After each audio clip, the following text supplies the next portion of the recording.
I went to a convenience store on my way here, and there was a sign for a missing papillon. Oh no! That the sign right on it said, "Loves toys and other dogs. Don't chase it." Don't chase it. How many times has your dog gone missing and people have chased it and it's gone missing even more? You're just worsening the issue. Yeah. You're putting the dog deeper in the woods. Has that really happened enough times to specify that it doesn't need to? It must. It must have happened a dozen times. Yeah. Maybe just have a bigger fence at this point. Or a better dog. If you can't contain your dog, have a better dog. Some HOAs don't like you to have a bigger fence. Well, they put restrictions on the height of the fence that you can build. Well, guess what? Don't live in a place that has that. Yeah. That costs more money. You're just fucking yourself. If you live in a place with an HOA, I'm sorry. Because I don't want to have to go outside and measure how long the grass on my front lawn is. In order to satisfy a group of old strangers. Yeah, they can come fuck it themselves if they're so concerned with his length. They can fucking cut it and fuck it themselves. Yep, 100%. 110%. With a push mower, not even like a motorized one. The one with the wheel and the blades are like they spin like a hypnotist's wheel. The one you have to go over the same patch at least 3 or 4 times before you can move on. Oh yep. Yeah, the one. Yeah, and you're 80. And you also have to push it with your 80-year-old erection, which is a very hard thing for you to get. I don't know how hard it is at 80. I mean, the act of acquiring it is quite difficult. Yeah, it is. It's like, and then even then, it's like a soft chub. It's like going to Mordor and back. But all for just like a lame erection that disappoints everybody who looks at it. The sound that erection makes is a slide whistle. A slowly deflating balloon. And it's just droopy dog. Droopy dog, let me tell you. How many characters, like even Eeyore from Winnie the Pooh, people didn't know about depression back then and how real it was. So they just made characters who were sullen. And then like now if you look at it, it's like, you need to be on meds. Oh boy, Eeyore had some problems. He sure did. So defeatist. Okay, we're gonna go see Rabbit in his garden. Whatever, fuck it. I might just end it right here in this garden. You take that tail off and you put that pin right in my temple. Oh me, oh my. Pooh's stuck in the window again. I'll just fucking kill myself. Oh bother, or whatever it is that he says. That's what Winnie the Pooh says. Why does all this bad shit happen to me? All he does is live in the woods. I gotta help my fat friend through a window by pushing aggressively on his ass. Oh boy. It's like in Gopher's hole. I need to get better friends. What a dickhead Gopher was in that too. He gets stuck. Who gets stuck in that hole and then Gopher just shows up with a lunchbox and just eats in front of him. Hey, you like the fact that I'm putting food in my face and you can't? You seem to be the problem, you Pooh Bear. Which should be an insult, but isn't. Oh my god. It's a great show to go back and watch.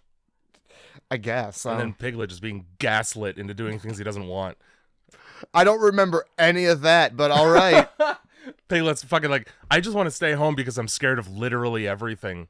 Nah, come outside where you're frightened. It's fine. You're good. What is Piglet supposed to be? A piglet. A baby pig.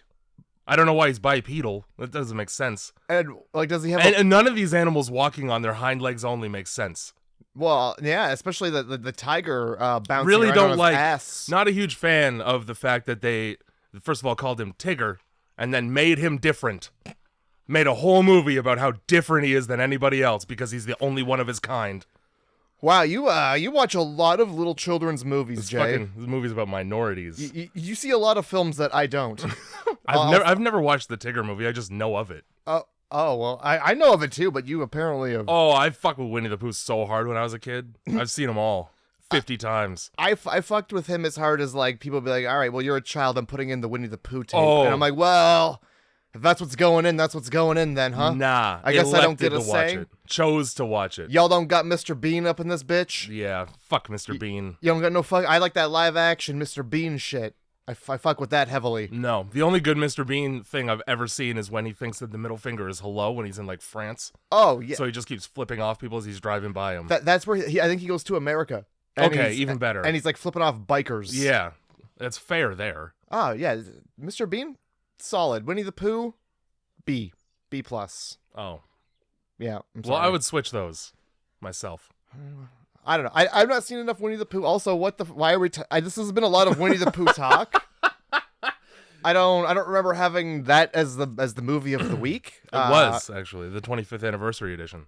Nice, and that's not what I watched. I'll tell you why. I'll tell you why Winnie the Pooh just came up. All right, Because the property is now public domain, and there are 2 horror movies about Winnie the Pooh. Blood and Honey.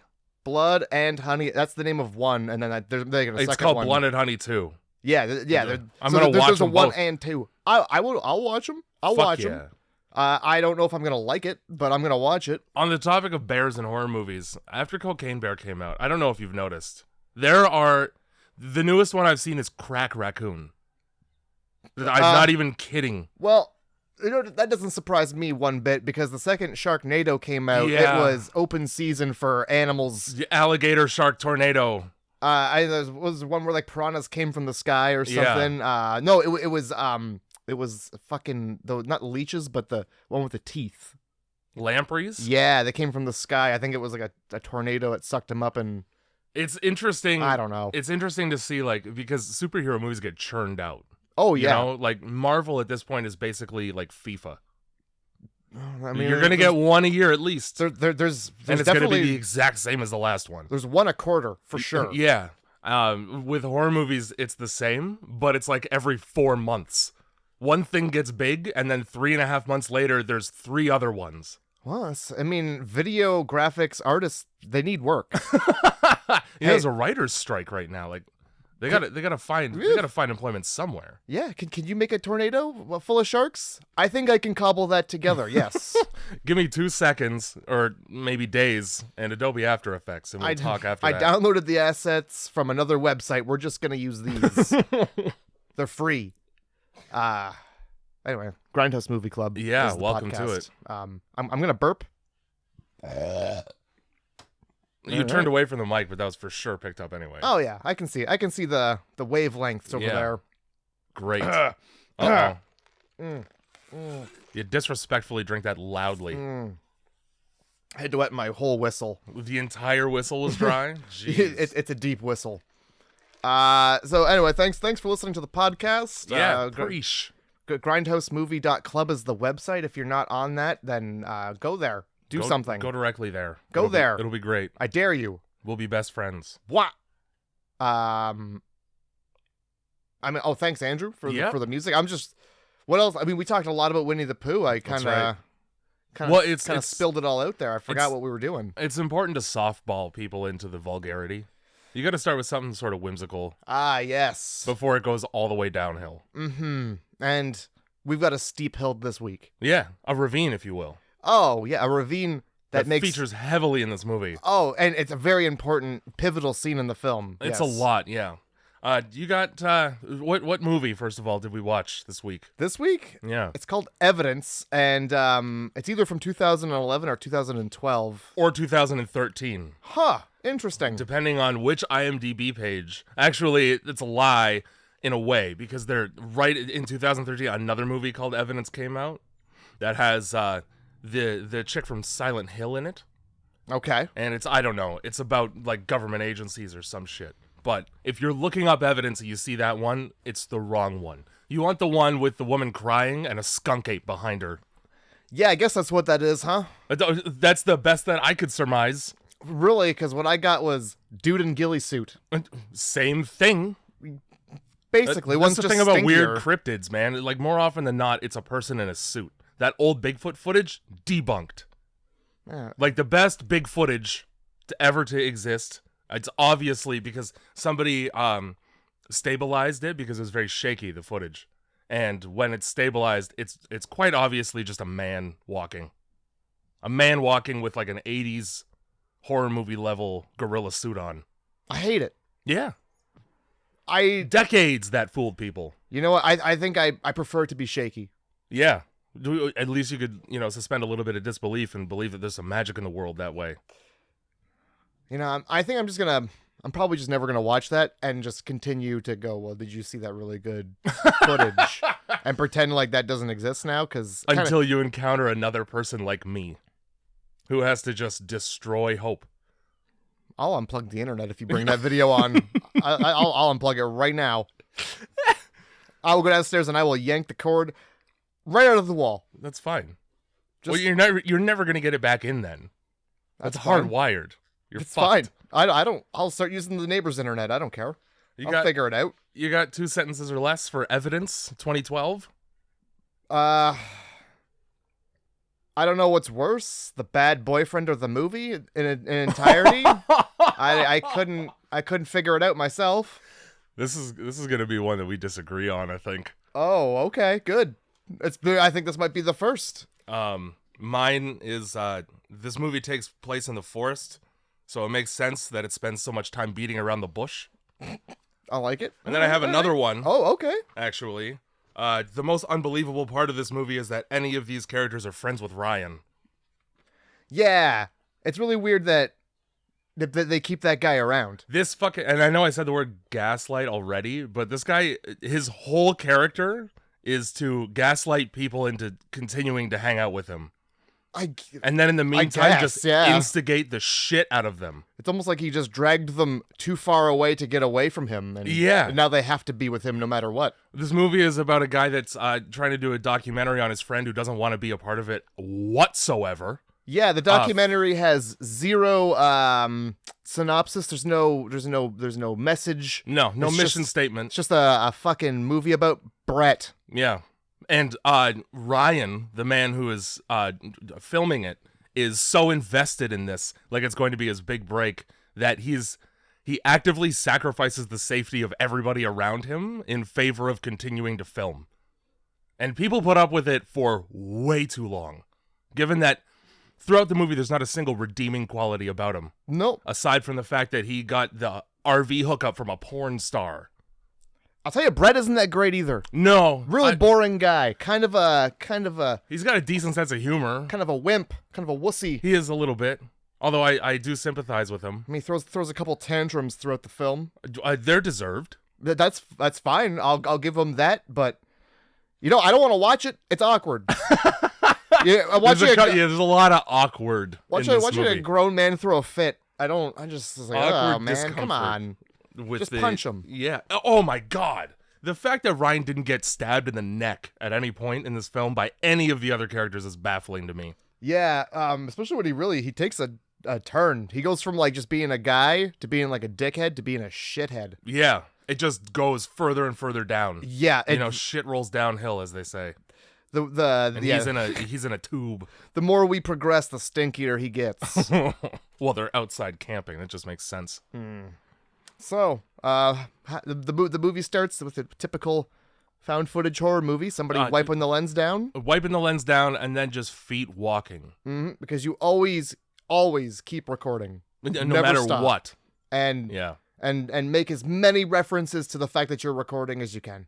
Well, they have to justify it over and over. So as to avoid the question that my roommate posed, which was, why is it that in every found footage horror movie, people don't just put the camera down and run? To which my response was, because then there'd be no movie. Well, that's kind of the whole point. That happens twice in this movie, and then somebody's like, no, hey, pick up that camera real quick. Yeah, at least twice it happens. Oh my God. And yeah, every time that happens, like, I don't know why I'm recording this, but here I am let's doing just wait it. A few seconds and see if something happens. Yeah. Oh, something happened. Oh, it's a weird coincidence like that. The first thing I noticed is, like I said, Brett, I don't even care. The subject of this documentary has no interest whatsoever, first of all, in being in it, but also in camping. And I that's a huge commitment for something you're not at all interested in. Hey, do you want to go into the woods for 3 days while I just point a lens at you? No. Oh, but I'd really like you to do that for me. It's my documentary movie, and I want it to be about you. No, I don't. I'm not interesting. Oh, that's the end of the conversation in the real world. Yeah. In this movie, he goes, yeah, I guess. Boy, oh boy, you've sure talked me into this with your please and please and please. Oh, boy, I guess I'm obligated now, aren't I? Fuck. This is a whole weekend I'm flushing down the fucking toilet for Ryan. Whole weekend I could spend with... this is the thing, right? So there's 4 characters in this movie. You got Ryan, Brett, Abby, and Ashley. First of all, if you only have 4 characters in your movie, don't name 2 of them similarly so that I fuck them up all the time. Well, how about name your characters instead of just having their actual names as names? I appreciate that over the last movie we did where all they did was change a letter. Yeah. You know? That's fair. They just went for it. Yeah, even at one point I think somebody fucks it up in the movie. They're like, they call Ashley Abby, and then they like correct themselves. It's during a scene where everybody is apparently drunk. So I guess it makes sense. Yeah. Although with that being said, it's Ryan talking to his own girlfriend, so the fact that you fucked up her name is probably a red flag. This guy, Ryan, the whole movie, carries red flags around like he supports the Confederacy. Did you see those giant fucking Confederate flags on somebody's pickup truck who sucks? This dude makes it rain red flags. He does. It's like Evil Dead 2016, the way that red rains from the sky whenever he's around. I haven't seen it, but... well, you should. I will, eventually. Matter of fact. But I would like to see less Confederate flags. Oh, sure. No, that would be cool for... As a person of color, it would be real cool for there to be less of those. Well, I mean... The Dukes of Hazzard, though. Yeah. How many black people are in the Dukes of Hazzard, though? I never watched it. And neither have I. Well, here we are. 2 cool guys. Yeah, 2 cool, sick guys. So, it's like a shot of like L.A. Just a city, just a dirty city. Ryan's shirt has the worst pickup line I've ever seen on it. I didn't even look at it. It's "Hi, you'll do." Ah, yes. Sounds an awful lot like high mildew. or something you'd hear a rapist say to you at a bar. Hi, you'll do. And then if you're receptive to that, then you wake up in a ditch. Yeah, and if you're unreceptive, I guess you die? Brett is in the car with Ryan. They're driving to go pick up the one girlfriend and the other girl who I thought was the girlfriend, but isn't.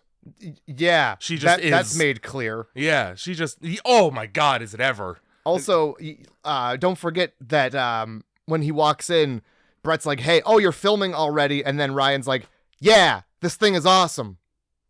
Wait, the camera? Yeah, just like in every other horror movie where it's a found footage horror movie. My nice new camera. Check out this camera. We got to use it. Yeah, I've just been fucking around with this thing all day. Oh, I'm just recording my feet. I walked all the way, this 2-hour walk and it's got a memory card that, by the way, this is just a Canon camera. It's a DSLR camera that, as you know, doesn't record for more than 10 minutes at a time. I do, unless you have like some kind of super high-powered memory card that reads quickly. But with that being said, also, it's got the longest... I don't know, he must be on the horn with Elon Musk all day, because this thing's battery life is the same as a Tesla. Yeah, even when it starts to like flicker and dim, it somehow recharges itself for another 5 minutes before that flickering comes back. And you don't even see the dead battery symbol until like the end of the film. No, and even that is like intermittent. And it'll show up and then it'll go away. Also, here's a piece of advice. Okay. For anybody making a found footage horror movie. Lay it on me. 2 things that, as anybody who's ever touched a camera knows, is that you don't see in the recording the fact that the battery's low, and you don't see the 2 rule of third depth of field squares, ever. And you know what? Mystery third option, you also don't see the wreck in the corner. No. Go fuck yourself. That doesn't exist. That would ruin every recording. Yeah. Imagine watching a movie and you just see that the whole... Imagine watching Jackass 3 and you just see the fact that it's recording in the fucking bottom corner of it. Imagine watching Titanic. Would kind of fuck the whole film up for me, too. Yeah, that's going to take you out of it. God damn, James Cameron. No red dot. Like, the shit you see in the viewfinder deliberately isn't in the footage, guys. Yeah, because that would as that you makes said, your movie a fuck. It would be... What the purpose isn't there for the viewer. It's for the person looking at the camera like an asshole. Yeah, it doesn't matter to the viewer. Yeah. The viewer doesn't need to know that the camera's recording because guess what? They fucking know it. It's recorded. Anyway. We show up at a girl's place, and there's just a guy on the couch who, it doesn't matter that he's there because he's not even in the movie. But let me tell you, he looks far too old to be living with his sister. I don't know if this is a parent's house. They all look far too old to be living with their parents. That's 100% true. I don't know if you noticed, but this random guy and Ashley, the one who is not anybody's girlfriend, in case you were wondering. Just a heads up, like if you're watching the movie, for the first 2/3, she's not with anyone and neither is Brett. Yeah, they're both available. They really make it look like they're together because it just makes sense to have like a double date in the woods. It sure does. But they're not. They're I don't know if they're playing against each other competitively, but if you look at the screen, they're playing 4-player split screen, and there's only 2 of them. Well, Whoops! What's really interesting is that when we come back into this room, the girl is gone and it's just some dude. They're great. I'm just like, fuck it. You suck at this. I want to play by myself. No, I think it's more, hey, we got to shoot this again. She's gone, but we only have in the bathroom because I'm out of budget. We only got 5 minutes. Can somebody just sit there? We just need to back ahead. We spent all this budget on CGI bullets for 30 seconds in the movie. I don't think they did. I think they downloaded a free asset off of downloadassets.com. That was like the only, because there's good practical effects in this movie, I would say. As far as there are any effects in the movie, like this, it's a midget in a gorilla suit. That's what it is. Maybe a couple of them. Gorilla suit? Something suit? It's a fucking pile of leaves. Of leaves and moss? It's a running around pile of leaves with glowing eyes, Jay. I'm fine with that. It's a dude in a ghillie suit who runs. Hey, man. And it looked good to me. And then there's fucking zombies at some point for no fucking, and then monsters, and then all the things that you're complaining about are reasons why I like it. Oh my god. It gets so weird and inexplicable. It does. And then we're just running through tunnels and tunnels and tunnels. Yeah. Well, it wouldn't be a found footage horror movie without an exorbitant amount of running. At one point I stopped looking, but I kept writing. I did that a few times. I just Ray Charles did like that. I don't even know what I wrote, but we'll get to it. We'll figure that out. Oh my god. First 5 minutes of the movie, tit flash. Tit flash. Also, we get to, before the tit flash, we creep on this lady for a little bit and then grab her ass. Yeah. Well, they're together. That's Ryan and Abby. 2011 was a different time. You can't just go around grabbing ass, you know? People in this movie are really oblivious to being snuck up on. It happens a few times. Oh, boy. And in this documentary about Brett, we pull your tits out, babe. But, she offered those up. All right. All he did was mention the fact that cleavage exists, and then she was like, "Yeah, you like that? How about a little of this?" Didn't even have to toss beads. No, just boom. Fucking Mardi Gras? Nope. And so that happens, and then she's like, "Well, please cut that out," and he's like, "I will." What? He doesn't even say that. You know what he says? What does he say? I'm not even rolling, which is a psychopathic lie. That is so. Recording people. It's a crime, Jay. Yes, it is. Sounds like a crime to me. Recording people in the majority of North America is 2-way consent. This is a piece of information that I got from my private investigator knowledge. Oh, yeah. Now she's in a bedroom, which means that without consent, recording is illegal. And he lies right to her face and then continues. Also, worst lie. How is that? Who believes when you're... I'm not even rolling, but I'm going to point the camera at you, and then when I go into your bathroom that's a mess, I'm going to point the camera at the mirror while you kiss me. If you're not rolling, why are you doing any of that? Yeah, why are you holding the camera up? Why are you pointing it at anything at all? So she's just dumb. Yeah, a little bit. Which is probably why he's with her. This guy, as the movie progresses, you learn is essentially, not even essentially, literally a psychopath. Well, yeah. In the way that he has no problem putting the people who care about him in danger in order to further his own agenda. And his agenda is to film I don't even know, because it stops being a documentary about Brett immediately. Yeah. He doesn't really explain the motivation for hey, I'm going to put my friend in this position where I need to record him for days and days. No. There's no intro. We're just, here we are. Which was fine with me. Because, I mean, like, after the last broadcast, when the intro is 10 minutes fucking long and it's just a guy in a chair talking monotonely, I'm fine with there being none at all instead. That movie was all intro. What are you talking about? The movie didn't end. It just finished. We got to the middle, and then we cut to black. That's that. Here's what you want to see. Whoops, we lost it.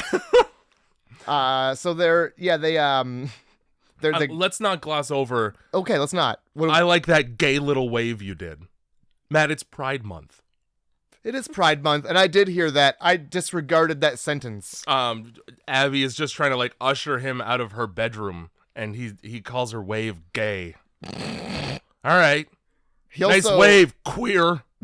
Like, well, thank God he didn't say that. he basically did. It's the same damn thing. He also it tells her to kiss the lens, and he's like, "Don't kiss the lens." Yeah. Don't do the thing I just asked you to do. Ah, you fucking idiot. So now we're clearly just hanging out in the Jeep, and Abby is forcing Ashley to headbang by grabbing her head and just bashing it into something. Giving her CTE right before a camping trip. Love it. It's cool. She's going to lose all memory of it. Not a whole lot happens until they get to the RV. The RV that's, again, scored from some adult film star that Ryan just knows. And they show up in it and the bed's not made, which means that a film was made recently. Also, if you wanted to borrow this, the key's under the mat. So just go have it. Not even a rock, not even a hide-a-key rock. Go have it and fucking it. Who cares? That's what I do. It's what everybody does. Yeah. No, I'm like, he's probably just like, I'm not using this. Why does there need to be bedding in here? I just want a sheet and nothing else. I don't want too much fabric separating me from the puss and dick I'm filming. I don't think there's any good pornos that are filmed in an RV, man. There can't be. Exactly. There literally cannot be. It's not enough room to get a good setup film. Like, where's your lighting? Well, I don't think that's the problem. Because, like, Bang Bus exists. Yeah, and it's bad. And that's in a van. Well, it's bad.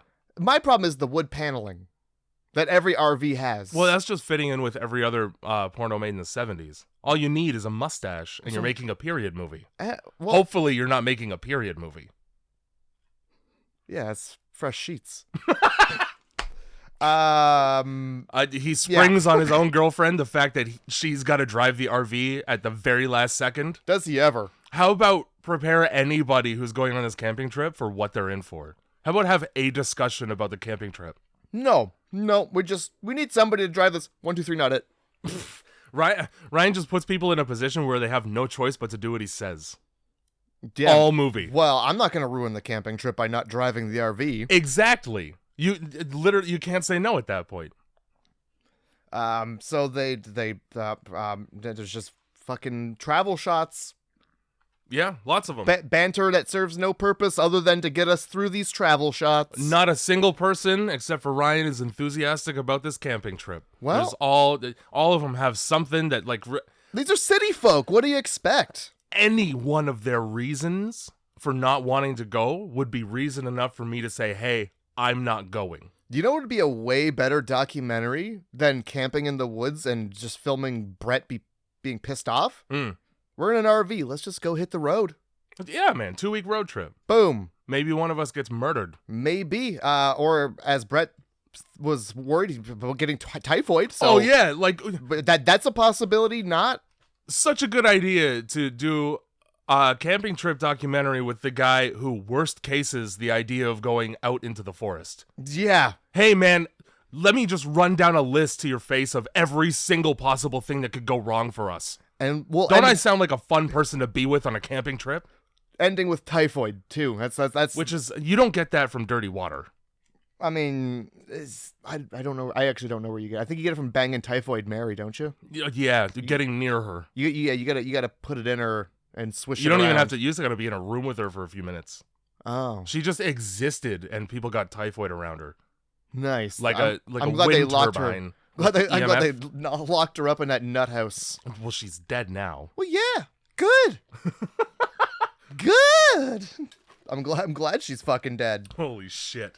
So we get out of the RV. There's a cool, awkward shot where you know that he was like, hold on, guys, let me get out and film you guys getting out now. Couple of those in this Lots movie. of those. Lots of Survivor Man shots that piss me off. Oh, man, I wrote down the exact same thing. Ryan, right away, again, with the red flags being displayed prominently like he's proud of them. Mm-hmm. Like it's a rainbow during this month of the year.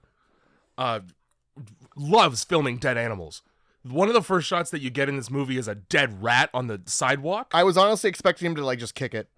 Yep. Pele! Or like pick it up. And then after, like, as soon as he gets out of the RV, he finds a dead fish. No water around whatsoever. Yeah, I think that was the part of that. I don't know why he had to film the rat, but the fish, I'm like, okay, I get it. There's something spooky's happening. Obviously, there's no ponds. Where that dead fish? It just certainly didn't, walk here.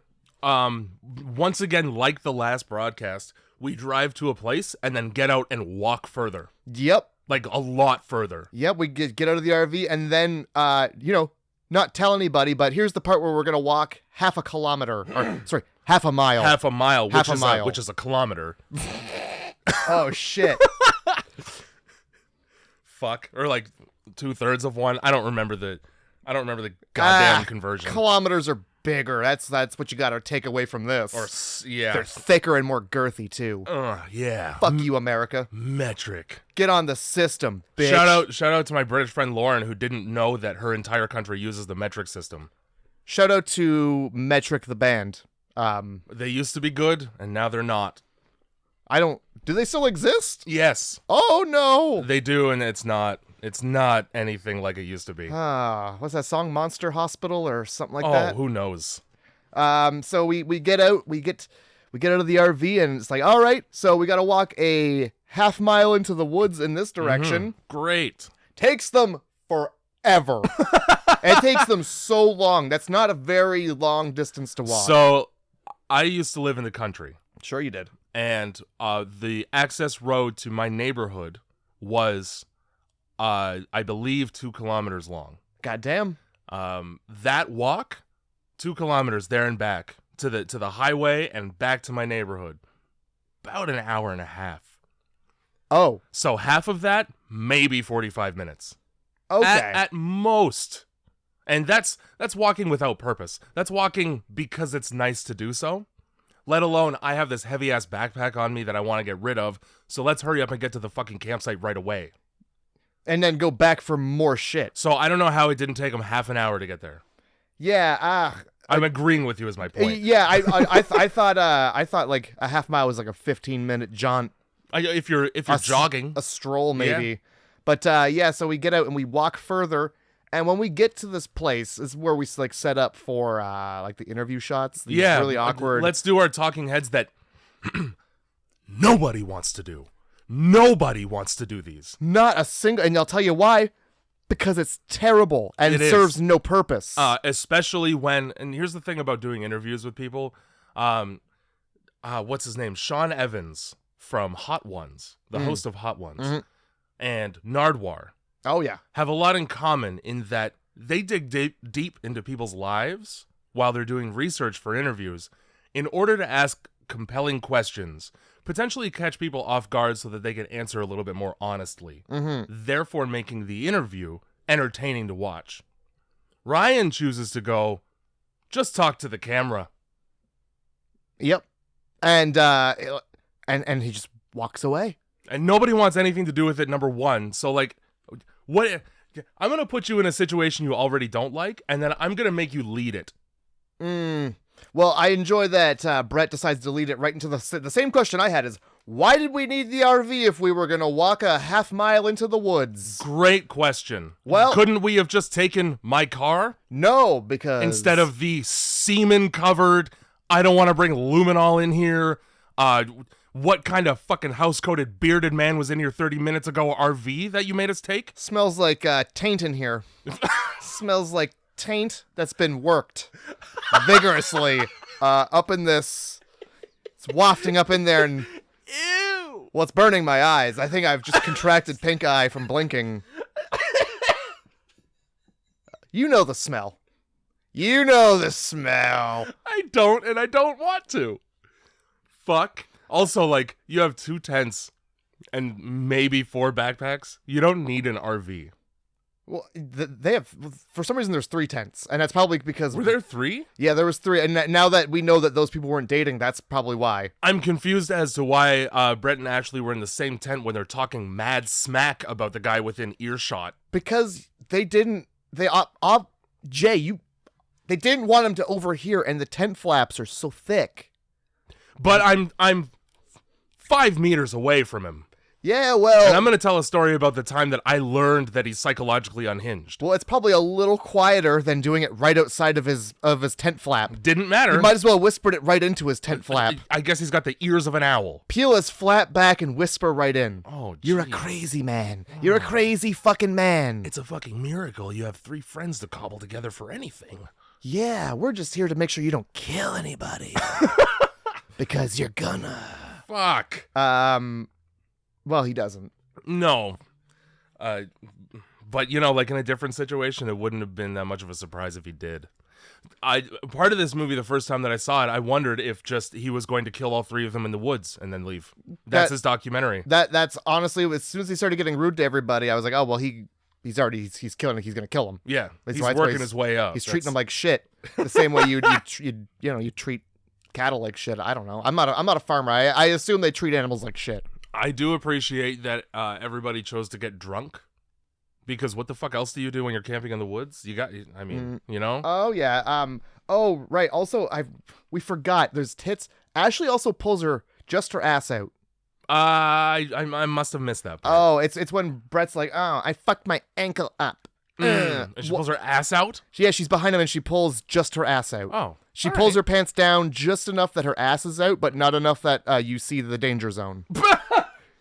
Bermuda's Triangle. Yeah, you know the scene from like Star Wars where they're flying the TIE fighter or whatever it is through the crack and they're shooting the lasers into the air vent. Yeah. That. But it's vagina and butt and legs. You know the danger zone? You get that shot. She just pulled it down just enough that wasn't exposed. No. Holding on to that just wholesome, likely 14 plus rating. Yeah, right? Probably at most 14 plus. There's intestines out, so maybe higher, but I don't know. So the first night they're camping. Mm-hmm. Let's talk about the first night they're camping. Let's do it. Let's rough it in the woods. First of all, during Brett's talking head interview, while it's still daylight, he all but admits that he was literally coerced into being here. Mm-hmm. Just by, this guy won't shut up, so I'm doing this to appease him. That's everybody in this movie, the whole movie. Ryan really seems like the sack of shit that you went to high school with, but he still like messages you on Facebook every now and then. I'm so happy that you said that, because right here I have about 7 lines of what kind of person Ryan is. All right, you let those fly. I'm gonna sip this coffee thusly. I want you guys to make sure that the picture that we're painting of this man is not false. Every single behavior that he has in this movie indicates these things. Ryan's like that guy that calls your girlfriend a bitch, and then when you call him out on it, he says it was just a joke. Yep. Ryan's that roommate who eats your leftovers without asking.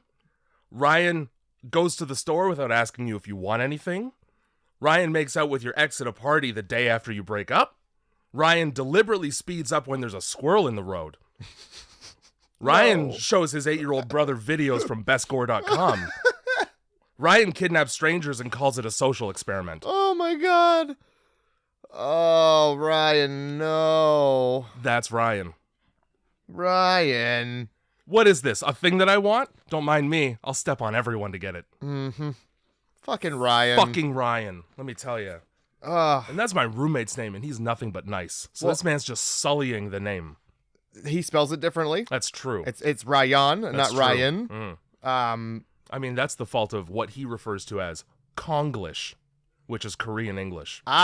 Well, that's something, isn't it? I don't know a damn thing about it. As a white man will say absolutely nothing. That is just fine with me. You do you.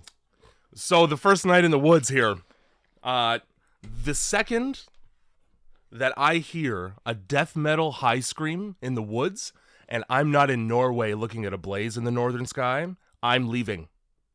Yeah. That, period. Yeah. Guess what? It's me in this movie. Listen to this. That's the sound of me washing my hands of it.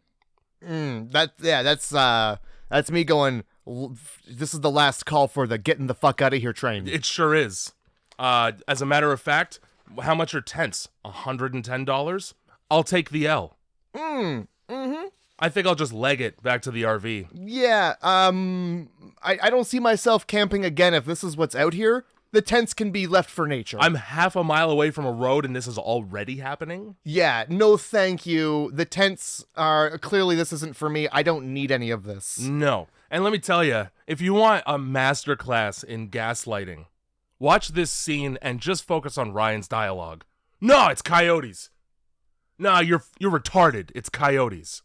Shut the fuck up. It's half of Ryan's dialogue in this movie is telling people to shut the fuck up and then calling them retarded. It is. At some point before they get drunk, Brett's like, oh man, I don't think that a movie about me getting drunk and falling down would be good. Then it just turns into that? Yeah. For like 10 minutes? You're clearly wrong. You're fucking wrong. And as they're getting drunk, they have a shot of like an old iPod. It's definitely like the U2 collaboration iPod that came out forever ago. Oh no. It's gotta be. There are music credits in this movie, like more than there is music. You hung around for the credits? There's an end credits sequence. What is this? A goddamn Marvel? Is this Spider-Man No Way Home or Home Sweet Home or a Home Away from Home? What the? You remember the Zack Snyder Dawn of the Dead, where at the end you get to see essentially Steve, the boat captain's like camera footage? I think so, yeah. It's like that. So the credits are going, and at the same time, you're getting some extra footage that is totally inconsequential to the movie because it involves none of the characters. Interesting. So in a way, it's actually worse than the Dawn of the Dead. It's interesting that they would put that in there in a found footage horror movie. Yeah. Where they've found more footage. Yeah. You think that was just in the movie. Yeah, you would think you would either just include it or not include it. But you shot it, so yeah, we got to put it in because otherwise it would be a waste. It would be a waste. I have investor to not disappoint. Yeah, my grandma lent me $300 for this. I want her to invite me to Thanksgiving. My friend Rick is in this, and well, frankly, he's a terrible actor, and I can't cut him out or he's gonna be pissed. I'm really in a situation here. Again, this is a movie. Now, Brett is a bit of an outlier in that he continued to do movies after this. Sorry, what I should say is he continued to do movie after this and then disappeared off the face of the planet like everybody else in this movie. Hey, Hollywood eats you up. It'll get you. Apparently. Yeah, Macaulay Culkin will tell you. It'll get you. Again, Ashley just shares her opinion about what the noise might be and Ryan tells her to shut the fuck up. Yeah. She's really, I mean, it's pretty cool to do that to people. Yeah, when they're just trying to contribute. Yeah. Right into a tent flap jump scare. We go from filming just some woods to a very loud zipper on a tent flap. I'm glad you also pointed that out because it was they almost got me because it sounded a lot like the scream. I went back just to make sure I didn't miss anything actually good, and it turns out that was a mistake because it was just a tent. I will point out just before that zipper, he's filming trees. Exactly. All of which knocked over. Oh, I didn't notice all that. Fucked up. Well, I mean, you're in the woods. It's gonna happen. It is, but when there's a monster running around, but also we've skipped over pivotal parts. Okay. Pivotal. I don't know about that. Pivotal parts of the film, Jay. How dare you skip over these pivotal parts? First of all, Brett gets the girls to make out. Oh, yeah, he does do that. In exchange for them making out, which Ryan backs out of immediately after the girls deliver. In fairness to Ryan, he never actually agreed to doing it. That's fair, but the services were tendered. Yeah. Indian giving a kiss. But Brett wants it anyway because he's got a boner. And he doesn't have anybody to do anything about it with. Yeah, because so he's obviously not interested in Ashley, the only other single woman within a 5-mile radius. Yeah, so his boner, his first thought is to kiss Ryan, which I mean, he's just trying to be a good pal. He's trying to deliver on the deal. It's a deal. They had a deal. That's right. They had a deal. He's got to make good. His word is bond. Ryan He pinky swore. totally just, oh, what is this, a deal? No deal, Howie. There's that, and then there's also right before the scream is when, like, they're like, oh, where's Ryan? Where'd he go? Oh, he just went to take a piss in the woods. And then, like, well, what's that sound? Right. In the woods. Yeah. And then it's Ryan in a gorilla costume and mask, which means that, like, he runs out and tries to scare them. It's not very scary. They go, what the fuck are you doing? Yeah. And, like, you carried that this whole way? An for entire that? full-body gorilla suit and alien mask for ineffective prank. Yeah, like, you're going to be able to use that one time. I bet he made Brett carry it. Probably. Brett's out here complaining he's got to take 5 because the fucking backpack's grating into his spine. His ankle is all manner of fucked up. Yeah, that affects the movie all of not at all. And then what's her face has got her ass out behind him disrespectfully. Oh fuck! I missed that. So yeah. Then that just the hard zip scared the shit out. It didn't scare the shit out of me, but like I was like, oh, it's a zipper and it's daytime. Sometimes it is. Welcome to morning. First skunk ape sighting at 17 minutes into the movie. We're just walking around randomly. Now, this is the thing, right? Like, they come upon a ravine with what looks like a bush in it. Mm-hmm. Again, gaslighting because everybody thinks it's a person, but then Ryan's like, nah, it's a bush, you idiot. It's not. It's a thing because it moves. Anyway. Well, first of all, so they climb up this ravine. Yeah. We're just looking around, and then they go, oh, there's something over here moving. And Hawkeye Ryan zooms right in on it. Oh, perfectly. He knows no exactly. Direction, no description of what he's looking for. Oh, it's this fucking bush, you idiot. And this bush, of which there are 75 within the area. Ugh. Also, so sure, it's a good thing I got the right one on the first try. The first sign of something weird happening is actually right before this. As he unzips the zipper, he's walking around in the morning because he gets out of bed just in time for the black helicopters. Right. That you just hear. You don't see them because that's expensive. No, they just exist. It would be very expensive to have them fly over. That's right. And so we just hear them. But we know they're there. Anyway, so yeah, we're going to go to this ravine. It's got a sweet view of this leafy thing fucking around in the ravine. A barely flowing creek. A dried up creek. It's stagnant. Bone dry. Muddy.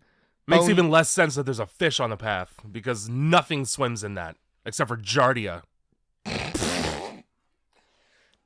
What we're saying is that you really want to filter your stream water before you just dunk your head in it. Boil that, yeah.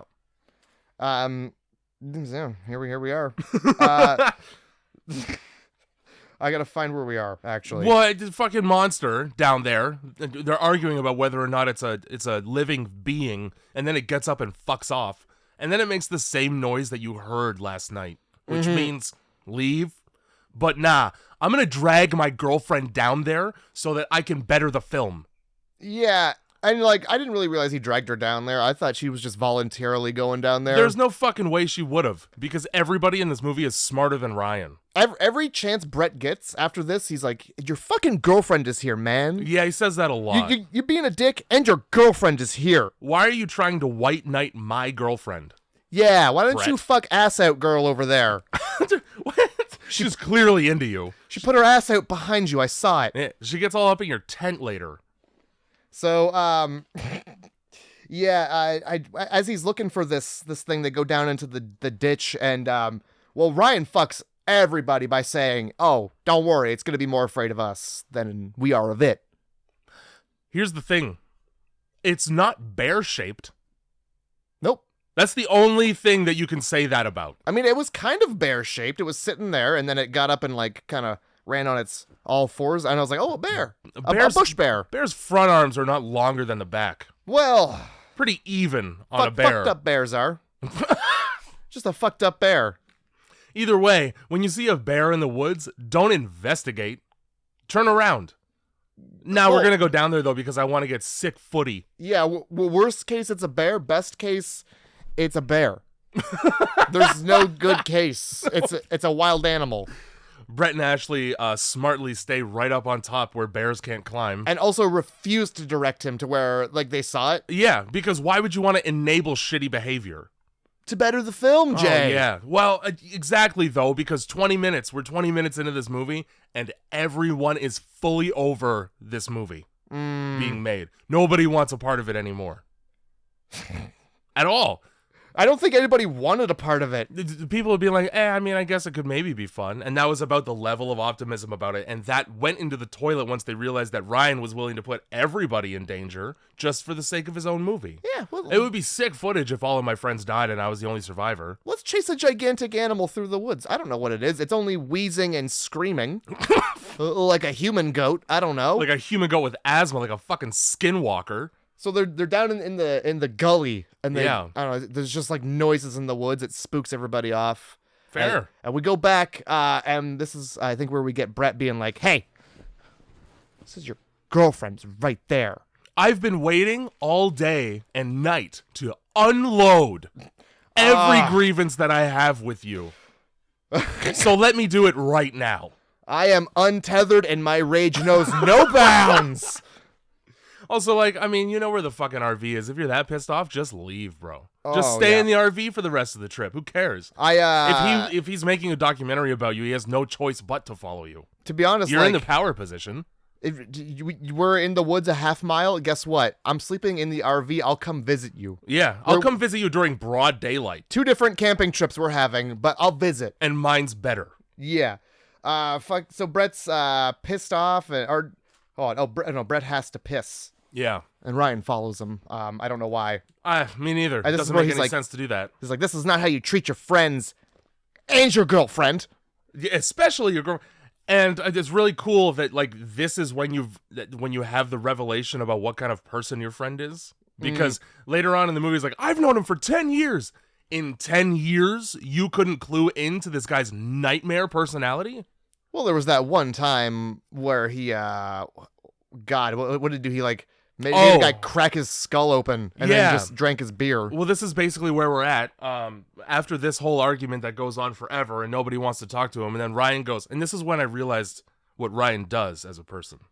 Ryan, when you become friends with him, he pushes you to the absolute nth degree. He puts you through things until you reach your limit, and then his helpfulness seems really generous by comparison. Like, he'll call you a piece of shit to your face 50 times in front of your mom, but then he'll pick up a couple boxes and put them in your car when you're moving, and it makes him seem great because he's not being a dick. And I bet he brings that up any chance he gets. Oh, yeah, dude. Oh, yeah. Remember that time I picked up those 4 boxes? Carried a lamp. My God, I helped you move. Can you be in my documentary for 3 days? We get a couple interviews right here. Yeah, and this is of where people not wanting to be filmed or be a part of the interviews at all. Still, nothing has changed. Nobody's actually, the attitudes are shit here about this They altogether. sure are. You got Abby being like, I think she's just not having any of the shit. I don't remember what she says, but she's like, I'm concerned with all the weird shit that's happening and the sounds in the woods. That all makes sense. Ashley, what was in the woods? What do we see? Ashley's very concerned about the shit in the woods. Yeah. And I think does Ryan just like straight up tell her to shut the fuck up? Oh, probably. And then this is where fucking Brett comes in all hot for his interview, and he stomps over, but he stops perfectly, right in his line of focus, right on this cue, and he says, "Fuck you, Ryan." Yeah. And that's it. Also calls him a prick. Oh, he probably does. I'd Scathing. Oh my God, he comes in so hot, like he's gonna give him the business, and he's just like, fuck you. Yeah. Keep filming me, but fuck you. Like a high school student at a cafeteria talking to his bully. Yeah. Well, I just knew there was some uncomfortable interviews in there, and it's important that people know that nobody's attitude has changed about being filmed. It's changed for the worse. People are hating Ryan. It's been a day. Exactly. And people are so angry with Ryan that they're not afraid to show it. Yeah. The most baffling part of this movie with everything that happens in it is how we got to a point where any of them agreed to go on a camping trip with this guy. And even if so, why did you stay at all? Like, Ryan Leave him in the fucking woods. Leave him in the woods. He wants to make it so bad. I think you should leave. Yeah. But no, nobody. It just continues. Hike. Oh, nice one. Yeah, thank you. I'm. No, that's fine. I would have hitchhiked. Oh yeah. I just would have been like, all right, I'm out. Later on, we learned that maybe 10 minutes of walking's worth away is just farmhouses. Like, you could go anywhere. Yeah, they end up on like I don't even know. There's like a tractor, and there's like a nice stone pathway, And at least 2 houses. and like a horseshoe pit. Yeah. Now this is all like military testing ground for whatever the fuck is going on at the end of the movie. So it's not really a safe place to be. I'm assuming. However, I don't understand why it's there. No. They must have chosen somewhere remote and then been like, oh, there's a neighborhood there? Shit. Well, we got all our stuff. Let's just put one television in that house and flick the power on. That That'll be fine. unstructurally sound house, and let's stomp around Yeah. in this just cobbled together out of different houses. With working plumbing. And That's how, yeah, it sort of becomes like labyrinthian in the way that the characters move around. Like you never really get to see a layout. it's like There's no topography here. it's real thin. It's like it's like the Weasley house in Harry Potter. That's what it's like.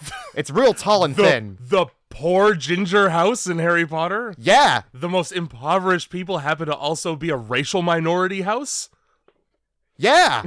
Did you not see that the house had bars on the window, so you know the neighborhood's not good. No. There's skunk apes everywhere. There's at least people in ghillie suits running around like monkeys. I'll give you that, Jay. You know? So this is where Ryan tries to diffuse the situation by pulling out the Jack Daniels. Yeah. Cuz he hears mad shit being talked about him. Yeah. And he creeps up on that mad shit and continues to let the mad shit be talked. Yeah. About how. So. And he just sits there like a. I would have been like, or like, hey guys, I heard everything you said about me. I'm leaving. Yeah. That would be reasonable. Why would you want to stick around with people who think that you're a psycho? Oh, because you are one. Here's the story. They were just at some kind of sports game and there was a loud guy. So Ryan sawed the leg off of his seat so that he would fall back onto a rock and break his skull open. And when that happened, Ryan had no reaction to it. Yeah, he didn't even go like, haha. And this is a story from years ago. Yeah. That would have been enough for me to be like, listen, buddy, I'm busy for the rest of time. Yeah, sorry I can't hang out because I don't want to be stabbed in the night because I ate your Asian food by mistake. Because I farted. Yeah, because I coughed too loud during a movie. I had a night emission, and you just weren't having any of it. I had hay fever during a drive across town, and you crashed the car on purpose. Because I like things and you don't. Just a fucking weirdo. Because I breathe air. Oh boy, because I had a shit. I don't know why everything has been farts and shit. I know what kind of person you are. It's fine. Hold on, I gotta have a good one. Because I read the dictionary. Because I know some words. Yeah. Because I used a fancy word you didn't understand. Oh my god. Because I hit your child with a car, you know? I mean, that's cause for concern. So more coercion. Yeah, because nobody wants to drink with Ryan. No, nobody does. And guess what? I'd rather not compromise my faculties around you right now. But hey, let's force our girlfriend to do it. Mm-hmm. Once she does it, everybody's gonna be fine. Yeah. Everybody's gonna want a swig or two. Literally, she says, "Fine if it'll shut you up." That's what Chris D'Elia's victim said. Oh, I gotta get up. This is. Oh, boy. Don't feel quite right. I wouldn't either. I'm uncomfortable, so I have to stand up for a second. Yeah. That is a real thing. Oh, There's a real thing that gets you convicted of sexual assault. Well, thank God this is just drinking Jack Daniels. Yeah, which is almost as bad. Well, no, the Jack Daniels or the making people drink it? Jack Daniels. Fuck you. Oh, it's disgusting. I hope you like your in, I think, I want to say it's Norway, but I could be wrong. So feel free to correct me if you're listening to this podcast. Their language has a word that translates roughly to squat wine. Squat wine is called what it's called. It means shitty bottom shelf alcohol. And it's called that because it's literally on the bottom shelf in liquor stores and you have to squat to reach it. That's where Jack Daniels sits in the liquor store. It is. What liquor store? It's also known as it's midway up. Gut rot. Enjoy that. The thing and they're drinking it in the movie and all of them have a disgusted face on. Well, it's alcohol. You're not supposed to drink it and go, smiles. It just hits my palate and doesn't hurt it at all. As someone who does that, I disagree. It just didn't scorch my tongue and my throat, and now I feel queasy because I had some. That doesn't happen when it's good. That happens every time, no matter what it is. Nah. So these... I'm gonna get you some Eagle Rare bourbon, and you're gonna change your tune, and that tune's gonna be off key because you'll be wasted. I'm gonna throw up. I can't have it, is what I'm saying. I can have it in little amounts like an adult. What's that like? Responsible is what it's like. So we're, I don't know, 2 or 3 swigs in and everybody's wasted. It cuts right this away has to be a second bottle because we're down to the label. I've forgotten how much I hate this person after a couple of shots. Has said nobody ever. 1 shot each, Jay. Yeah. They were down to the label. That's none. If anything, I would say if you're in the presence of someone you hate and you're drinking, it's just going to make you hate them more. Yeah, my day doesn't improve. It improves when I step away from the shithead. Yeah, exactly. I'll drink this fucking liquor if you leave it for me and go somewhere else. Yeah, the liquor just loosens my lips and then things come out. Things I've been thinking all day. Yeah. You thought my talking head interview was very disrespectful to you? Wait until I get a couple of these jacks in me. Yeah. I'm going to make your documentary good. Oh boy, this documentary is going to take a turn to how big of a shithead Ryan is. Fuck's sake, it already has. It's already that. So we're fucking down to the label. Yep. And we're trying to talk like most embarrassing moments because there needs to be some banter around the fire. Biggest fear, biggest fetish. Let's play that game. Also worth noting, earlier Ashley not confides, but says on camera that her biggest fear is horses. Well, that's I didn't catch that, but a very interesting thing to catch. Yeah. Because she almost commits murder on one later. Yeah, she sure does. In a gruesome way, man. Yup. So Ashley passes out. Yeah. Takes all of, 2 minutes for her to pass out and get a dick drawn on her face. Naturally, what you gotta do when somebody passes out at a party is draw a dick on their face. Yep, write some disrespectful shit on the forehead, dick on the cheek, going toward the mouth. Every time. I haven't even had that thought when somebody is comfortable enough to sleep in my presence because they're so drunk they need to. Yeah, that's how you stop having friends. Since I was in high school. So I think it's probably a safe assumption that was Ryan's idea. As Dave Chappelle so eloquently put it one time, I just don't want to hang out with him anymore and fuck carrots. Yeah. You know? Yeah. It's a uniquely white thing to draw all over somebody's face when they're passed out. I don't know if it's ever happened to me, but if it has, I would have been severely disappointed in everybody around me. This is how you treat somebody who's unconscious? Yeah. I would hate somebody who feels safe around you? I would hate to be anybody else. Holy fuck. So she passes out, she wakes up, and this is when we hear another little scream in the woods. Yeah, so 2 nights in a row, screams in the woods. Guess what? If the first night wasn't enough, the second night sure the fuck is. I'll see you later, or never. Yeah, well, that's what Brett does. As soon as Brett hears that, he pieces out and he tries to hide in the tent. Yeah. When suddenly, a drifter. Yeah. Who serves zero purpose. Except for just to be upsetting briefly. Yeah. And that's that. Now, I don't know. We're not in Appalachia right now. No. Which means if a stranger shows up to your campsite, guess what?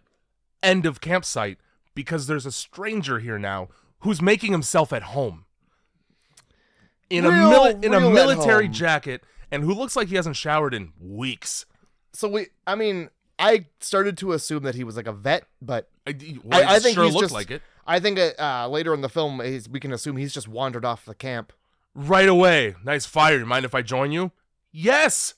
Yes, I mind a lot. Oh man, cool camera. Can I touch it? No. It's like the only sensible response Ryan's had to anything the whole movie. No, you can't. Yeah. Although, to instigate the guy who flashes his piece at you so that he can get his flask out, like, you could have put that on the other hip. You know? You could have not. You're just gonna brush past the nice shiny gun and then wonder why people are uncomfortable around you. Yeah. He goes, is something wrong? Yeah, man, you. It's very concerning. I don't know, man. I generally don't have guns put in my face. Yeah. No, I don't want to drink your mystery liquid without God any knows. explanation as to what it is. It's probably moonshine you made in a trailer. Yeah, fuck, it's probably rubbing alcohol. Yeah. It's probably straight up isopropyl alcohol. Under the counter dish liquid. Mouthwash. Fucking. You need some more wood for this fire. Oh. Here's your flashlight back. All right, see you later. Oh, you know what else he does? What the fuck was that? What was any of that? You know what else he does? This is just coming full circle. He also goes, have you seen my lost dog? Which I think you were talking about lost dogs earlier. I was. I just. Listen, if your dog gets lost in the woods half a mile from the road and you walk all the way to somebody else's campsite to ask them if they've seen it, consider it gone. You get a new dog. I don't think there ever was a dog. I think this was like he just kind of went into like sex offender mode, and he's like, "Oh, help me find my dog in my van, please. Come closer to my vehicle so you can give me directions. One at a time. One at a time." Fucking, where's Bert and Gert when you need them? Oh man, probably hit by a car. You stay alert and you stay safe, Matt. Those are the rules. I mean, a rabbit's lifespan doesn't last that long, I assume. So they probably got like rabbit dementia and were just like, what is it? Get in the street, get hit? They lived long enough to learn how to rollerblade. They had hoverboards, for God's sake. Oh yeah, holy shit. But they were always helmeted and padded up. And that's what matters, except when you're getting hit by a fucking car. Helmets and pads are going to save you from that one. Cars plow right through you. We are talking about a uniquely Canadian PSA on children's television. Oh, yeah. And if you Google search "stay alert, stay safe" verbatim, and you're going to find this. Memory's being jogged right now. 5 years old is not the age that I want to be when I learned that kidnappers exist. Yeah. Yeah, I think I'll probably just... Thanks for the heads up. That seems like something my parents should warn me about, and not two rabbits on television. And then, like, also... Rabbits aren't the greatest role models, given how often they fuck. The commercial for that one specifically is, like, a dude being like, hey, can you give me directions to this place? And the kid's like, wow, no, I'm leaving. And then, like, good job. That man just wanted some help, and you didn't help him. He could have fucked you in his car, but we don't know. Good on ya. It's good to be wary of the potential of being taken and fucked in a car at all times during the most innocuous conversations. Hey, where's the bus stop? Don't fuck me in your car, please. You better pull that map up. You get your dick out underneath it? I want to see you from the waist down, fully clothed. I'll tell you, but first let me see your hands. Oh my God. Hands up. Oh my God. Yeah. So here's I don't know where we are. I want to point out. The drifter leaves. That's right. Yeah. I want to point out, though, that this drifter exists for too long to not mention the prominent dick and balls on a woman's face. The whole scene, she's still got the dick and balls right on her mouth and cheeks. I forgot. And he says nothing at all. Oh my God. He's very respectful. Oh yeah, boy, that's a bad tattoo, but let's not say anything. I don't want to take a gamble that that's permanent. It's like seeing a woman with a big stomach and just assuming they're pregnant. Yeah. Just don't say anything. No, she likely knows it's there. I don't need to point it out. Yes, this dude makes a point of walking in between everybody and the fire. Yeah. On his way out. And then have a good night. Like, well, I'm not gonna now. Yeah, now that I know you could be anywhere in the woods, you just disappeared into the brush. Holy you fuck. Could be... You're still out there, aren't you? Probably. I can see your fucking hat, dude. You're scraggly blonde hair glinting in the camp light. You're barely obscured by that dead bush. Oh my god. So I mean that's It's fucking that's just what bedtime happens. until again we wake up and there's some noises outside. Abby gets left alone in the tent for 30 seconds, and that's how long it takes for it to be shaken. And she's like, yeah, somebody shook the tent. And nobody goes, well, we did just see a random homeless person. No, I don't think so. Nah. Probably it's him. No, nothing like that. Instead, Ryan just goes out with the camera and films some trees with words carved into them. And says nothing. Says nothing at all to anybody about the words carved into the trees that they spoke with their mouths. When they thought they were alone. What is that? Did you hear that? Listen. Hey, man. The whole Croatoan myth and legend is about that word carved into a tree where nobody's ever lived. We're not going to make any mention of these 3 trees with words on them, though. No. Especially when there was a vaguely dangerous man nearby. And, like, when my girlfriend wants me to stay in the tent with her because she's scared, I'm going to say, fuck you. Yeah, you either come out to the fire opposite. or you take this camera and you feel safe because you got the camera. Yeah, he comes back and they sit by the fire. He doesn't even sit beside her. He sits on the other side of the campfire and she has to crawl her way over to him. Yup. Like, yeah, show me how much you love me. Jesus Christ. This is where we get more screams in the woods. Screams in the woods that change direction.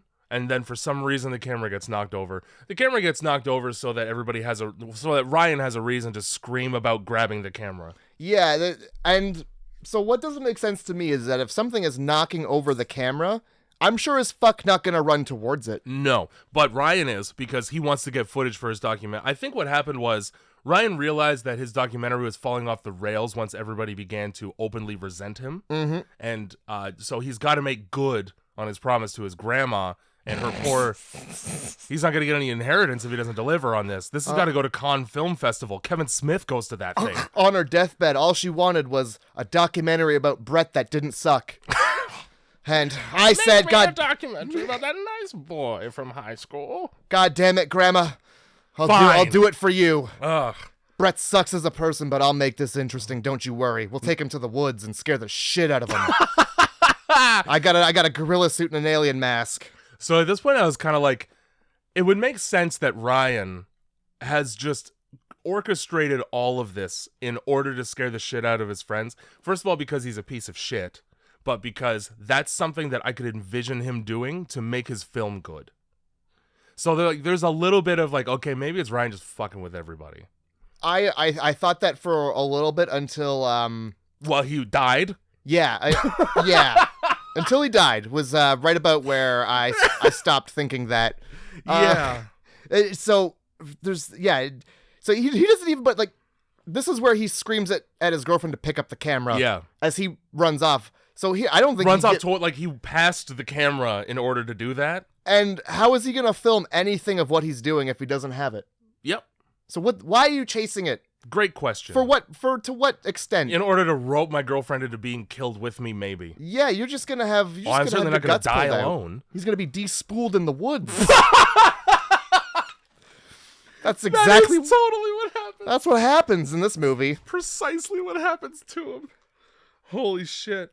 At this point, there's mention of the fact that one of the characters says turn the camera off, and the other one says this is the brightest light that we have. Not quite yet, but well, we're I getting didn't there. write anything in between there, so go right ahead. Oh, well, this is just where everybody's like, Brett and Ashley are basically like, fuck Ryan, and then Abby's like, yes, fuck Ryan. Absolutely. Oh, that's right, and they just fuck right off. Yeah, the consensus is fuck Ryan, we're leaving. Yeah, which I wish you had done that 24 hours ago. Yeah, this is where the camera starts getting glitchy. Yeah. Because the camera can't be jostled. I'll tell you why the camera gets glitchy. Because it's a found footage horror movie with a lot of boring shots in it, and they went to the trouble of making it at least somewhat entertaining during the nothing that happens. Which I was appreciative of. And, well, now that I mention it, the camera gets bumped over, it hits the ground. Maybe it gets fucked up, sure. You know? And it just gets worse and worse as the film, sure.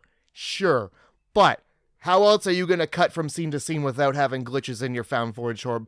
You can't. Can anybody just have a working camera in these goddamn films? No, because like there'd be no reason to turn the camera off and then turn it back on when something good is happening. You've spent all your money on these cameras, and all of them are glitchy.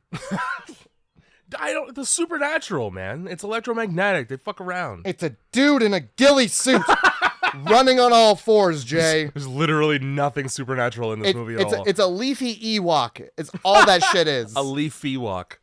Oh, I wish I had said that. Yeah, now you I'm do. mad. Yeah, they finally fucking leave Ryan for dead in the woods like he fucking deserves, because he does. Mm-hmm. They figure out how to get back to the RV. This is when Abby says, "This is the brightest light we have." Yeah, yep. I just want to point out, cameras don't need to be recording in order for the light to be on. No, and you know what? This camera doesn't have one. It's a DSLR. Maybe he brought it out later.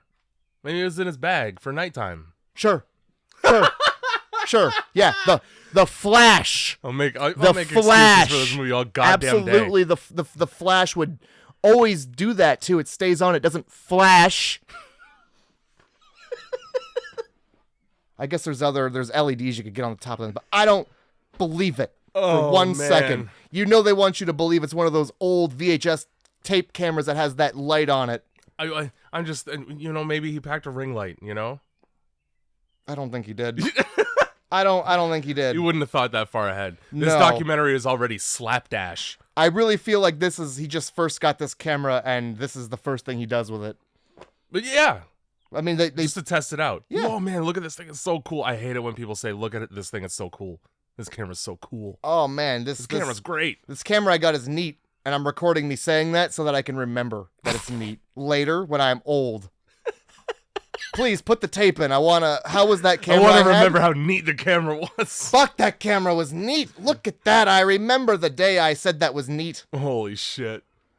So Ryan shows up. He does. He bangs on the door after something bangs on the roof. There's shit going on in the RV, and then 5 seconds later, he's banging on the door. Like, first of all, you would definitely have seen whatever the fuck it was. Yeah, it was on the roof. And then also, given all the shit that's happened, maybe knock lightly instead of scaring the fuck out of everyone. How about instead of knocking, being like, "What's up? It's Ryan." Yeah, the goddamn window's it's wide open. Coming at right you beside the door. live from danger outside.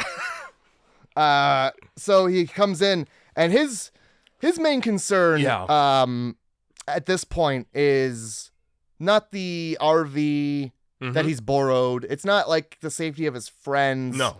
It's that his tent is out in the woods still. And we can't leave this place where our lives are being threatened by multiple sources until I get my stuff. All my stuff. Easily replaceable, maybe $300 worth of stuff. Yeah, and you're going to either go out there and get it right now in the woods. At night? Or we can wait till morning. Yeah. How about this? You go get it. You go the fuck get it. And then the second that he's too far away to run back when I hit the ignition, we all leave. Mm-hmm. I hope it was worth it. Enjoy your documentary, Survivor Man style. Matter of fact, take the camera with you. Yeah. Film that. Wouldn't that be such a good thing to film, you going back by yourself to the campsite where dangerous things are so that you can get your stuff and then return to the RV? That's like the progression of a story. Yeah. That could make your documentary even better. That sounds like a watchable film right there. Yeah, that's development of plot. Ryan gets his stuff. Bye! And if we could just burn out, like if the guy's already a horrible liar, why not lie right back to him? Yeah, and then shoot gravel at him as we peel the fuck out. Really ping him with piece of the gravel. Fuck. I hate Ryan. I could almost guarantee you that Ryan might be tall, but he's pretty skinny. I could almost guarantee you that Brett, Abby, and Ashley could strong harm his ass out of the van. If they tried hard enough. Oh, for sure. 3 against 1. Yeah. And he's got to hold the camera still, too. So Yeah. one-armed. Oh. And at that point, I got no allegiance to the guy because he put me in this situation. Yeah. Yeah, the second he cared more about his tent and shit, I was like, really? Yeah, bye. Yeah. See ya. So it's morning, and It is. Ashley's not having a good time. No, because Brett's missing. He's missing, and I forget if he comes back. He doesn't. Oh, we good. never see Brett again in the movie. That's good, because that's what I thought, Yeah. and I was pissed off about it. I'm annoyed that Ashley didn't wake up Abby or Ryan before she started screaming trying to find Brett. If you were that concerned about the fact that he's missing, maybe wake your friends up so you can cover more ground. Yeah, maybe ask them, hey guys, have you seen him? Because guess what? Maybe they saw him. Or know where he went. Or know where he went. Yeah. He's pissing in the woods. Instead, no, I'm just going to assume that he's either dead or in danger. And I'm going to be the worst rooster in the universe. Cockadoodle Brett! Oh my god. And so they're pissed. They're pissed at her for yelling, but have zero concern for the fact that Brett's nowhere to be seen. I mean, he could be anywhere, though. He's probably back at the tent getting shit, right? He's probably picking up all his shit at the tent. Because he wouldn't wake anybody up to do that. No, he wouldn't, and no, doesn't. He would definitely carry all that stuff by himself. And apparently Dunn did. Well, let's go back to the campsite and see if he's there then. Yeah, we might do that. I think we might do that. I think that's what we're gonna do. But I'm gonna be a dick the whole time, says Ryan. The whole fucking, like, I understand the concern, given the situation, that somebody is nowhere to be found. Mm-hmm. You're in the middle of the woods, you have one safe spot, it's the RV, the campsite is already unsafe. Because people can just show up at it, and so can monsters. Yep. So yes, there's cause for concern about the man's safety. Yeah. The more important thing, though, is to make sure everybody knows that they're retarded.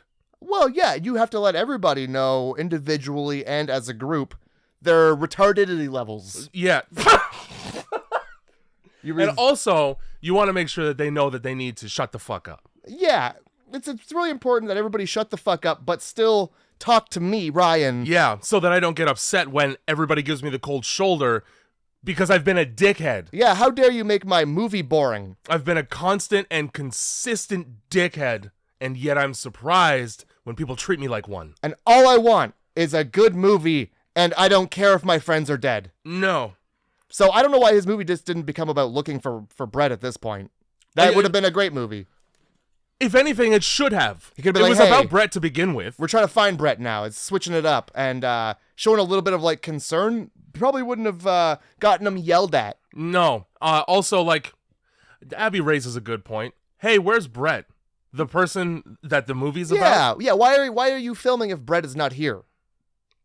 That's a great point. That's a solid point. Nah, shut the fuck up, though. Yeah, fuck you. Yeah, and fuck you, my girlfriend. This is, like, I would love to believe that Ryan, his intention doing this documentary against everyone's will was not to ruin 3 friendships at once. But it sure is a happy accident. That now they don't have to be friends with this shithead. If we get back to the city, I'm moving away from the city. Yeah, blocked. I'm unfriending you on MySpace. You're out of my top 8. You were number 8 anyway. I'm replacing you with Tom. Oh, that's the worst. Isn't it? That's the coldest shoulder. Is seeing Tom there instead of you. That's something people are probably too young to remember. Oh my god, a couple people must know. It was a matter of respect to have Tom in your top 8. It was such a it became such a thing that they were like, fine, fuck it, have a top 16, see if we give a shit. Yeah. Just keep increasing your friend groups. Then Facebook comes along, and then people get spoiled for choice. At this point, this is where everything at this point, right here, this is the pivotal point. It is. Where when Ryan opens his mouth, it's a dick thing that comes out. Yeah, nothing good ever. A dickish thing about everything. Every time that you hear Ryan's voice, you can assume that it's in the English language and it's about how big of a dick he is. And then it's also at the point where he's like, guys, we got to stop looking for Brett. I'm going to check my focus. He stops to check his camera's focus for no reason. And then is surprised when people are pissed off about that. Yeah. Oh God, Ryan. Holy fuck, Ryan. Just read the room, buddy. Let's take a 30-minute power so that I could talk to Ashley about how you're such a pathetic slut and you wish that you got fucked by Brett. For no reason, just to dismantle a person for having feelings. Mm-hmm. You're still stuck with them in the woods. Yeah. Where's your tact, bro? Save that one for, like, later. Yeah. That's yeah. We'll put that bullet away. You don't want to like burn bridges when those are the bridges that get you out of hell. You don't want to burn bridges when you potentially still have to sit in the car For like hours. Yeah. For hours. You make an awkward situation. It's like calling somebody the N-word on an airplane and they sit beside you. Yeah. Yeah. I mean, you really just shouldn't call anybody the N-word ever. Yeah, but if there was a bad time to do so, on a flight to Tokyo. That's a long one. That's a real long flight. Like 20 hours. That's you probably make up halfway through. It's like, guy, I'm sorry. Listen, man, TSA's fucked. I get it. So yeah, Ryan's he's just complaining that nobody wants to be a part of his film. Why are you shocked by this? It's a shitty fucking movie. They've never wanted to be a part of it. They went from I don't want to be in this to I want to be in this less than not at all. I actively don't want to be in this. Oh my God, Ashley takes a moment to be like, oh, Brett, and Ryan's like, you shut the fuck up about Brett. How dare you mention that missing man's name? That man who is the star of the film. the film is about this man. You keep his goddamn name out of your fucking mouth. Ryan's like Dr. Frankenstein. He becomes resentful of his own creation. Everybody's talking about Brett, not about me. The man who filmed Brett. So they get back to the RV. Or no, they get to the campsite and his backpack's gone. His backpack is gone, so all of his stuff is gone. Yes. And so then that's when they have this whole, like, everybody's mad, shut the fuck up about Brett. Yeah. They get He's back probably back at the RV, so let's just go back to the RV. Now, doesn't really make a whole lot of logical sense, because if he went all the way to the campsite to get his shit, probably would have gotten more of his shit. Well, what they're thinking is they're gonna meet him on the road. I think he's probably hitchhiking, which is weird that you would think that he would just take off. Yeah. But Ryan's like, I know him for forever. He would totally just take off. Brett's not done a single thing to indicate that would be a behavior that's common for him. Not once. Yeah, no. Extremely selflessly agreed to be in a documentary with an asshole directing. But he's also the same kind of guy to just leave everybody for dead. This is where I started to assume that he just killed him. That makes sense. He's like, don't look for him. He's not anywhere. Making excuses for not trying to search for him. Yeah. So the RV is fucked. It's wrecked. Somebody had a grudge against that RV. Like, and it's not like it's fucked in the way that an animal got inside of it and just like ripped up some sheets. No, like somebody took branches and shoved them in the engine. Yeah. Somebody flattened the tires. Somebody scattered leaves in the sink. Really got him with that one too. If you thought that these people hated Ryan, someone out there hates him more. And is willing to bring leaves into the RV about it. Yeah, like bundles of them. You're lucky he didn't bring sand. Fuck. Yeah, you basically have to buy that guy a new RV at that point. No, he's gonna be shooting a film and somebody's gonna be like, why is this chafing? I love that. It feels like there's sand in there, but I haven't been to the beach in months. So Ryan takes less than a second to just assume, fuck Brett for doing this to me. Oh yeah, Brett. I'm gonna kick his ass. Once again, he's not done a single thing. If anything, he's been overly courteous. But he fucked up our only means of escape from the woods. That makes sense. Did he ever? This is where they're trying to get out. He wants to get out of the RV and nobody's letting him, and so he threatens to commit felonious assault, essentially ruining the camera over somebody's face. I'm gonna break this camera over your face if you don't let me out of the RV. So he gets out of the RV. Yeah, he sure does. Because I wouldn't test him. The two women here do not want to be left alone, which makes sense. Yep. Why are you splitting up at this juncture? Why are you staying in the RV? Why does that feel like the only safe place for you? Let's break it down for a second. Oh, please do. There have been monsters around your campsite, at worst. At best, a horrible drifter. Now, you've returned to the RV that's been demolished by one of those two things. That means that one of those two things knows where the RV is. It's as accessible as a campsite. Why are you splitting up? Why are you insisting on staying in the RV where your location is known? Why aren't we calling the cops? Because there's no service. Well, in the last movie, somebody hitchhiked 5 miles, Jay. And they fucking found a phone. In the Pine Barrens, famously where Like people die of being lost? I don't even know if it's a real fucking place. It is. No, it is. Okay, all right. Wait. But Jersey Devil is a real myth. Come on, call some fucking police. You're not in Humboldt County, California. Yeah, you can call Things police. are within walking distance, as is proven by the fact that they are. Oh my god. But instead of that, we're gonna hear a noise and just run after it. We sure are. Alone with a camera to better the film. What noise? Oh, the scream we've been hearing in the woods. Let's go find out what that is. What is it, Matt? Well, first of all, here's my experience with this film. Yep. I was writing a lot, and there was a lot of screaming, and it kind of like had this kind of like laughter and screaming. I was like, oh, okay, let me write this. Mm-hmm. And then I totally missed what it was. Oh, I'll tell you what it was. I found out what I rewound. Okay, good. Because it didn't make any goddamn sense what it was. Yeah. So he's running through the brush, and then he kind of there's like a hill, and I guess he can see what's over the hill. I can't. Mm-hmm. And he gets over the hill, and it's there's a butt-ass naked man running through a valley. There's just a meadow, and it's just a butt-ass naked man running through it. He had underwear on. I think that was a tan line. I think that was it was a shade of white that skin shouldn't be. It could very well have been. I want to point out though that he was packing. He had a branch in his hand. That's okay. I wasn't talking about his penis. I was gonna say he was definitely naked if you were seeing that. No. But yeah, he was frolicking through the meadow with his ass out. Don't know who that is. Don't know why that is. Yep. Let's get how about some explanation? You do get some. It just takes a long time. It's not. Is it? It's not the man in the gown later, is it? Nope. Oh, good. Well, you explain that to me when we get there. I will. Good. That's all I want, because I just a fucking naked man. Cut right back to actually before that, fucking Ryan continues to look around, and that's when he finds a foot in shoe is what I called it.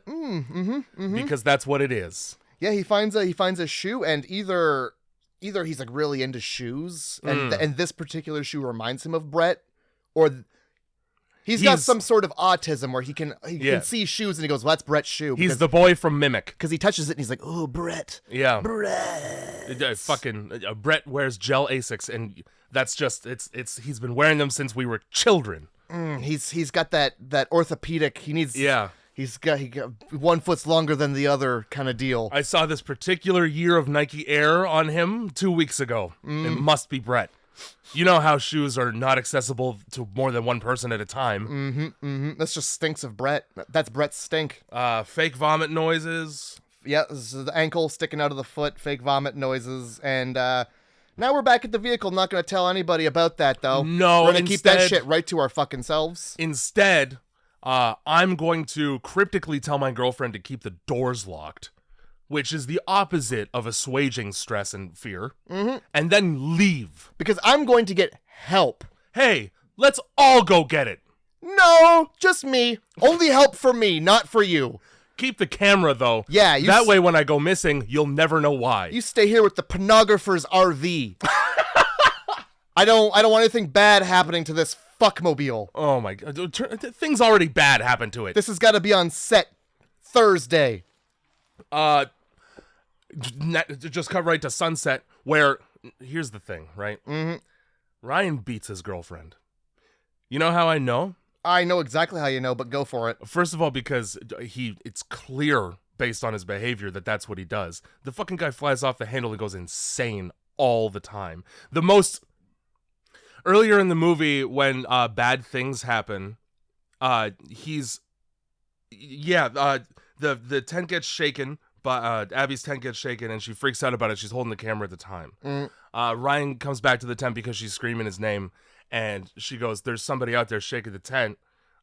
He's more angry that she didn't get it on film than he is upset about her safety. Oh, yeah.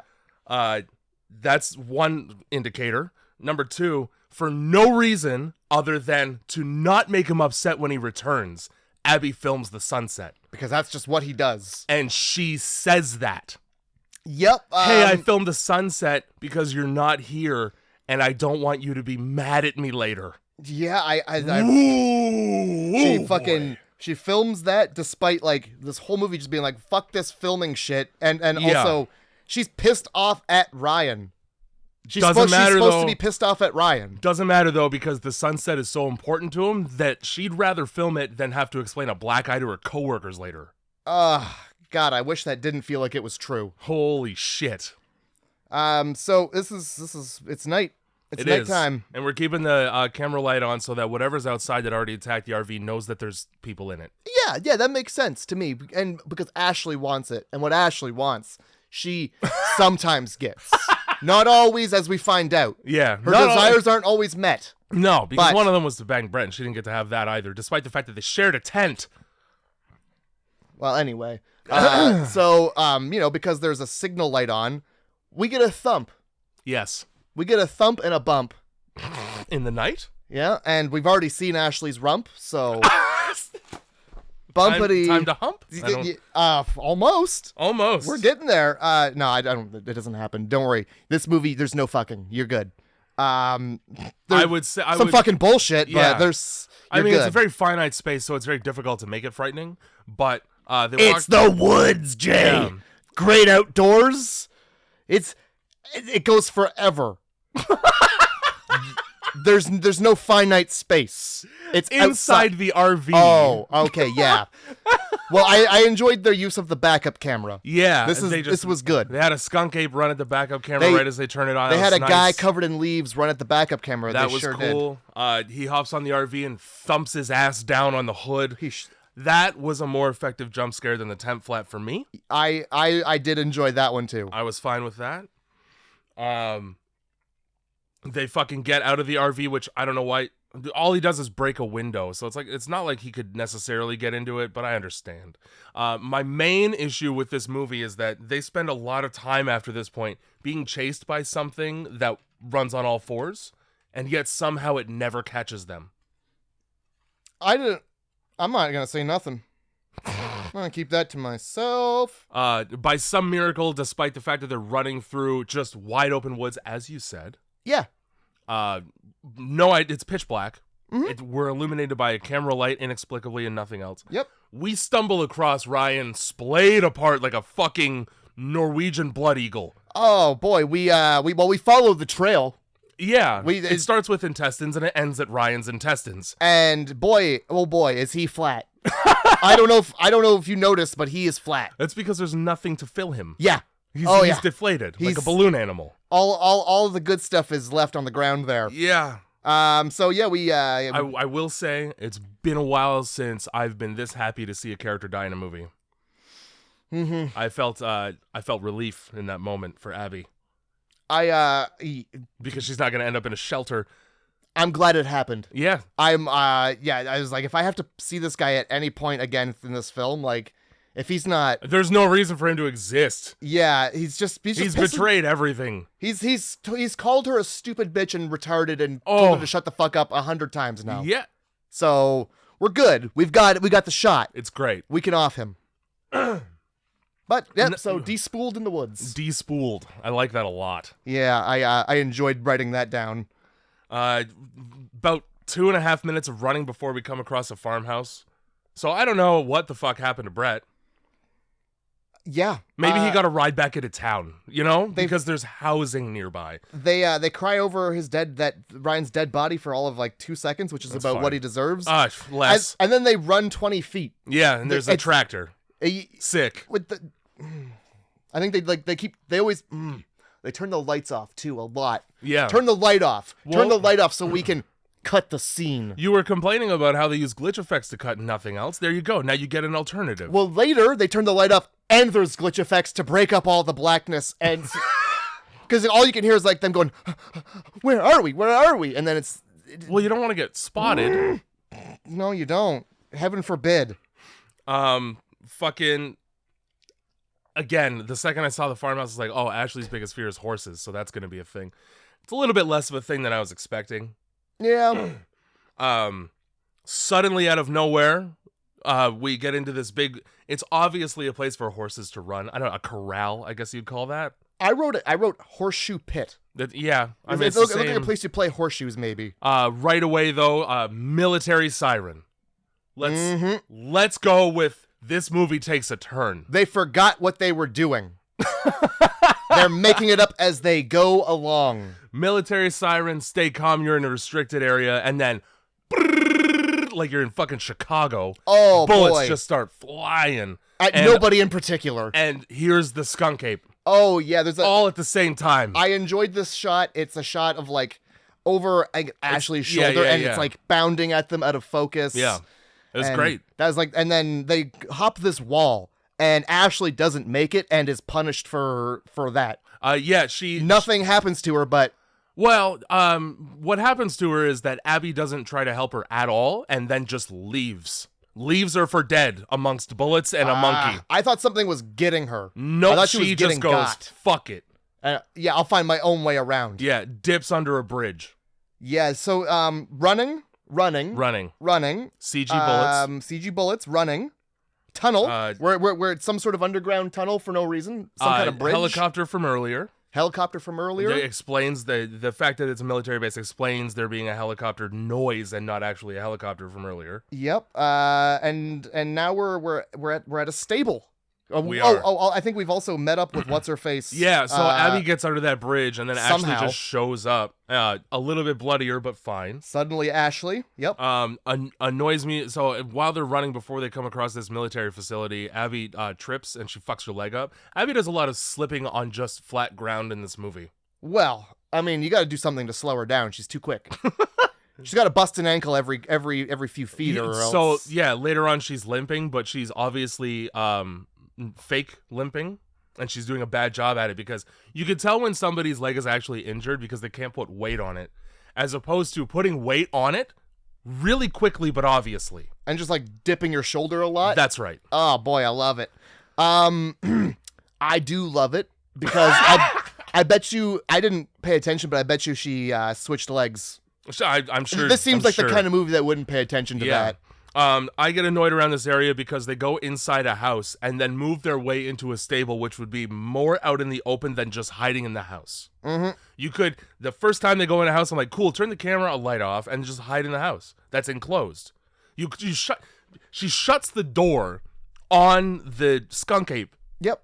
And then does that dumb thing that people do where they brace the door with their own goddamn body briefly. She does that before they even open the door too. Like when they're trying to get it open, she puts her back against it and is like, well, anyway, it might be stuck. I don't know. The dangerous creature can't open doors. So you're now safe.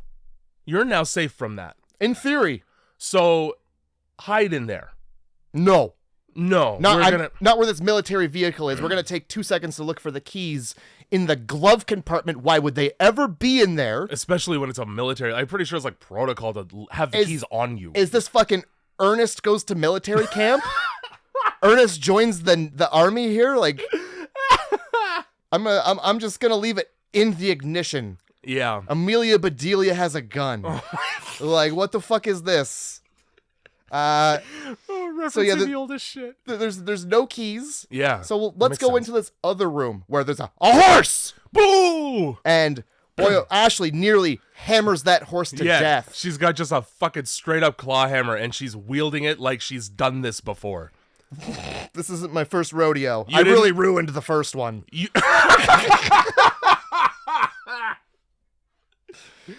You didn't notice the giant horse crossing sign in bright yellow right there on the wall, guys? You didn't smell horse? You the shit on the everywhere? Floor? You didn't smell the farm you're on? Oh my god. They don't stink when there's no animals. Scary horse. Scary horse, scary horse. And then more running into another house. With bars on the windows this time. Bad neighborhood in the middle of the woods. Once again. It's like in that neighborhood in Detroit. That's what it looks like. Oh, any? I'm sorry, did you mean Detroit? The one the Bears are reclaiming, and not the Chicago Bears, who have got a good season ahead of them. Let's go Bears. I'm sorry, I don't follow sports. That seems like the thing to say. It's really funny. It's really fucking funny. I want you to know that. Just regular nature bears. I fucking wrote in huge letters, why are you leaving the house? Like, honestly... Yep. They find like some secret door, and I don't know how you don't realize it's like to outside. Yeah. And the fact that this thing is chasing you, it's got you cornered. It's not going to fuck off. So this second house, like, yeah, once again, it's made clear that this fucking creature doesn't know how to open and close doors. Let me explain to you how true this is. They go upstairs in this fucking house, and that's where you get the weird attic room with just a bed, a television, and plumbing for some reason. Yep. And then there's a door out to a balcony. Why is it surprising that the creature that's been following a light source to find you this entire time followed the light source to find you? Because it drops right onto the balcony the second the door gets open. Because it knows where you are. Because you have the brightest thing in the woods attached to your hands. But don't turn it off because I'm trying to watch. I'm not gonna watch a dark movie. Fuck that. Don't you dare turn that off. So they shut it out there and run downstairs and open another door where there's another one, and that's how it gets in the house. So they let it into the house. Oh yeah, they leave the door wide open. And then they fall down into a pit, into a basement, and you just get an ass and push shot for no reason. Do they fall down into the basement, or are they dragged and thrown in there? I'm pretty sure Abby just falls right the fuck down. I wouldn't be surprised, but like the door is slammed closed on them, so I assumed like it is they shut. were put there. Yeah, I'm confused by that. Before that happens, like while they're looking at that TV, yeah, for 1 second, the one time the entire film, they must have just been like, we need every single type of interference possible because they included the sound that speakers used to make when you get a text message. Yes. And not ever again, but there it is. That weird clicking. Yeah. And then throughout the movie, there's just like a tap, or like a static tap every so often. Yeah. It's the most annoying movie score ever. Fine, though. Well, I wanted to point that out because you don't hear that sound very often. Yeah. So if you're going to watch this, just know that back in my day, when I got a text message, the whole room knew. Oh, yeah. You're in a car, fucking people blocks away. Oh, man, somebody, who's going to... Mr. fucking popular over here. Holy shit. So we walk into some room, we're in a basement. We're in some cement basement. Yeah. There's shit written on the walls. It doesn't matter. I think it says something it says, our greatest fear is the self or something like that. It's fear itself. Okay, it's fear itself. Okay. And that's not true because there's a giant creature in the woods. Yeah, exactly. It doesn't matter because there's also something else written on the wall. You don't get to know what the fuck it is. No. So why am I reading half a book? Don't read this. Why am I reading the middle of a book? We're in a long, creepy, cement, narrow tunnel. That's right. Not a place you want to be being chased by a monster. Well, I have good news for you. Okay. It opens up for no reason whatsoever into a giant indoor military base of some kind. It sure does. And I wrote right here, bad zoom. Oh, there's an army phone on the floor and they like zoom in on it like it's ridiculous. Earlier in the movie also, when they're upstairs doing the whole creature in the balcony door thing, there's post zoom. Yeah. Which I found bizarre. I hate it. Because it's you have a camera. Just zoom in or out. Or just don't. Or don't at all. Either. It doesn't matter to me. Yeah, no. Know that whenever there's a post zoom, especially in a found footage horror movie, it's to cover up a mistake. Yeah. It's so that you don't see a mistake in the frame. It's that or somebody watched it and went, oh. This is boring for 5 seconds. Yeah. We really need to grab this attention. Let's zoom in just a smidge. Can you zoom in, and can you also add like just a random glitch? I would like it to shake thusly. Only right now, though. I also really like that the post-effect shake, because when it's a handheld camera movie, you can tell when somebody is shaking the camera versus when somebody decided to do it after the movie was made. It's very easy to tell the difference. There is a very mechanical way about it when it's a computer doing it. There sure is. It's one or the other. Left, right. There's no like anything else. It's yeah. Yep. Nobody stops at a point like a robot. Boy, my Parkinson's. It's like it's just been cured. My Parkinson's is very specific. I took a hit of CBD and I'm so calm now. Wow. So yeah, we're in this like big room. There's a sliding metal door that won't open. Yeah. So let's just pull the wood off the walls. That'll be fine, right? Yeah. We could just do that. And we come out into like an aircraft hangar with small buildings in it. I was gonna say hangar, but it's bigger than that. Like, I don't know if it's underground or above. If it's above ground, I don't know how the fuck you didn't see it when you were outside at any point. Because it would be the size, you'd be able to see this fucking thing from space. Yeah, right? You would have saw it from the road, and there would have been many military offers. I literally. Where are the fences? Also, where's the military? Well, they're coming. They're on their way. They take so long. They knew exactly where these two people were. They described them as precious cargo over the radio, and you hear it. I'm not sure they're the military. I feel like there's these people, and then the military's chasing these people too. All right. Because they like pick her up, and it's just like some guy, and he's like, "I got you." Yeah. I don't know. But he's in combat gear. Yeah. I don't. Maybe it's a faction. Is that a thing? That like later on in the movie, it's Blackhawks. So like, you'd think there's some kind of military affiliation here. It's clearly a military science experiment. Okay. Yeah. Either way. You would expect a fence. You at least with some barbed wire, some electrification, something. You can't just climb over a wall and suddenly you're in a combat like a military base. There's miles of field to clear before you get close to it, and like people. Yeah, you know. Yeah, it's a well lit area. Anyway, this one isn't. This one's a big dark room with smaller rooms in it, and a man's ass just being.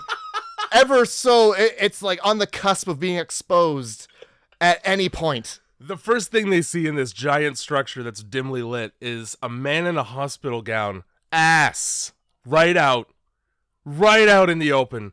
And our impulse is, let's ask him for help. He seems like he's of sound mind. The guy whose arms clearly have a mind of their own. I think he's got like a walkie-talkie, and he's just mumbling and scooting around with his ass out. He's doing things with his arms that make it seem like there's a lot of mosquitoes. In his mind, there could be plenty. He's on a vacation. And then he goes, "I can help you, follow me." And then they're surprised when he leads them to his Texas Chainsaw Massacre family on the stairs. Yeah. There's no way that man's leading you anywhere good for you. Yeah, let me bring you to the meth head who screams. Yeah, you know those sounds you've been hearing? I think it was that guy. Well, there's your answer. Are you happy now? Remember him? Remember his ass? Fuck. Remember his ass in the clearing? Holy shit. So yeah, there's just a ripped jeans meth head on the stairs that spooks her over. This movie turns into being chased by people in varying degrees of disarray. There's the man on the stairs. Sid Wilson from Slipknot from 1990 with the fucking gas mask and a full bodysuit just running after him. He keeps coming, too. He comes scenes. over and over and over, yeah. So I want to say it's like more than one guy dressed the same. Oh, probably. You know? Some guy shows up in a truck. Yeah, hop in. Yeah, I'm here to save you. Cool. I can tell that you're not, with your ass out, a crazy person. That's how I know. I haven't seen your ass yet, so you must be sane. I wasn't watching the beginning of the film. Where your ass was out. Just a random guy in a button-up shirt and this Sid Wilson teleport toward the truck so that they can do close-up scary shots. Mm-hmm. Like, it doesn't make sense that they... Like, because he's 100 feet back from the truck, and the truck it's a truck, so it drives. You would think so. You would think it would be in drive the entire time. Yeah, but he's just, bop, here I am. Yeah, hey, just so you know... Maybe zombies. I don't know. Let's look around. There's people banging on windows. There's hordes of people banging on the windows. I would say zombies. We say now what? Gilly with the leaves. Yep. What's that? With the glowing eyes, that Ewok monster, and with the leaf ghillie suit. Do you want the explanation, sir? Give it to me. Okay. I need to point out a couple things first. Okay. Number one, every time this guy fires the gun that he has, it's clearly post-effect muzzle flash. Okay. That's number one. Number two, he's the worst actor in the movie. Having a guy be like, grab the fucking camera. Right at the camera. Like, hide him then. All right? Hide him behind the camera. Sooner. Okay. Yeah. He leads them through this military base. It's a tunnel. It's just a fucking tunnel. We get to a plastic wrapped clean room. We sure do. From fucking E.T. It's Dexter's kill room. And in there is a very pregnant woman who is not alive. Okay, so that's what I got However, what's coming out of her is very much still alive. You can tell by the way it undulates in and out. Yeah, in the shadows. I couldn't figure out what was happening there. I wrote either something's coming out or something's going in. Both. Or something is eating around the area. And at this point, he says, I didn't know they took it this far. So, this is some kind of military science experiment. Later on in the movie, when, just to spoil the ending. Please. Ashley, the only survivor, gets helicoptered out. The helicopter pilot calls them inbreeders. Now, my assumption is that they were trying to create some kind of genetically perfect race of superhumans that really, because when you inbreed things, they come out better. No, the opposite. The very opposite of better. Worse, even. They didn't really think the experiments through. Now, during this scene with the sequence with the military guy, they come across just a secretary in the office. Oh, she's my favorite. Because she's just there? Well, hold on, I have a question. Yeah. So, when he's like, I didn't know they took it this far. How far did you think they had taken it? Did you not see what was chasing us? Well, that just doesn't happen. That's got to come out of a uterus, you know? Yeah, but I don't know if he expected it to want to go back in for a bit. It's, like it does. The bun was half baked. What can I say? Yeah, I mean, nah, I like this. I like this secretary because of the way she dies. And at about the time she dies, too, because I thought to myself, well, why the fuck is she here? She hasn't done anything yet. Doesn't make sense for her to be here. Oh, it did. It does. In a way. And she has her purpose, and she fulfills it like a champ. Oh, my God. You tell me exactly what happens to her. Well, as we run, and boy, we're still running. Yeah, because at some point we just ditched the truck. Yeah, the military, another military showed up. I don't know. More people with guns showed up, and they're shooting just indiscriminately in every direction. We come across a guy in a chair who's also had his intestines pulled out from without his consent. Well, yeah. And then, more military show up, and despite being, you would think, tactically trained, miss every single one of their shots at 3 standing targets. A lot like the stormtroopers in Star Wars. That's right. Famously terrible. Yes. So anyway, we're here. Here we are. We're about to round this corner, and in my head, I'm like, well, this red-headed secretary who hid under the desk for days? I don't know how long she's been here. Probably days. Because, like, this just doesn't happen. This has to develop. Yeah. Throughout this movie, like, this part of the movie, we're getting varying degrees of zombification. Like, nobody's really zombies, but some of them are a little bit more put together than others. Yeah. Some still have clothes on, for example. We have this lady. She's got high heels on. She's running through this. Why is she here? Yeah. We round a corner into a room. So does a grenade. Right. The grenade is right on the heat of her. That is what happens. Yeah. And then we get to see those heels right at the same position as her head is. Yeah. Apparently she's the only person who didn't see it because everybody else runs and doesn't say, "Hey, run a grenade." I hated the grenade because you don't really get to hear the explosion. Like, they timed a glitch at the same time, I assume, because they couldn't find an explosion effect on Incompetech. Probably. Shout out to Kevin MacLeod. Yeah, we just pan back to the doorway, and she is in pieces in the doorway. Oh, boy. She looks like on Family Guy when people fall and are twisted. That's what she looks like. Anytime Peter Griffin trips into a television. His head's up over his ankles are up over his head like that. Yeah. Yeah. There's just a bug for some reason in the hallway at one point to get shot. Something scutters at them. There's no reason for there to be a bug. That doesn't get explained ever. Nope. It's all good, though. That's fine with me. We shoot it, and that's that. The military guy gets snuck up on while they're in the pregnancy room and attacked and kills a guy that way. I don't know how the fuck that guy silently snuck up on 3 people through plastic. He made no noise. Well... It's all good. They're zombies. I don't know what to tell you. They don't exist. So I wrote down, I can only assume they're trying to breed like some kind of human-ape hybrid, right? I guess. Super soldiers. At one point, the military guy dies, does he? Or do we just lose sight of him? Jay. That's my... This is This is where I started just not looking. You wrote "fuck me" half a page thick. All right. It's just a lot of running. I don't know what to tell you. We go up a flight of stairs and we're in like rooms with shelving. Right, that's what happens. He gets attacked by one of the creatures and he dies. He takes one of the creatures with him. There's a bit of a jump scare because the creature shows up in this pantry that we're walking through and dies. But yeah, so he's dead. Abby gets her fucking head blown clean off, perfectly in frame. Holy shit. We pan over to Abby's face just long enough for her to say Ashley before everything above her bottom jaw gets disintegrated. I don't know how I missed that part. Holy shit. Because it took a second and a half. That was probably me writing "fuck me." Yeah. And then that's when over top of the balcony you see the guy who did the shooting get attacked by another creature. That's the only guy who's a good shot in the whole movie, as it turns out.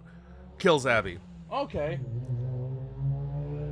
Yeah, sorry. I live above a freeway. Now, my question to you, and you might know the name of this thing. Is it called like a what's it? A rice wagon?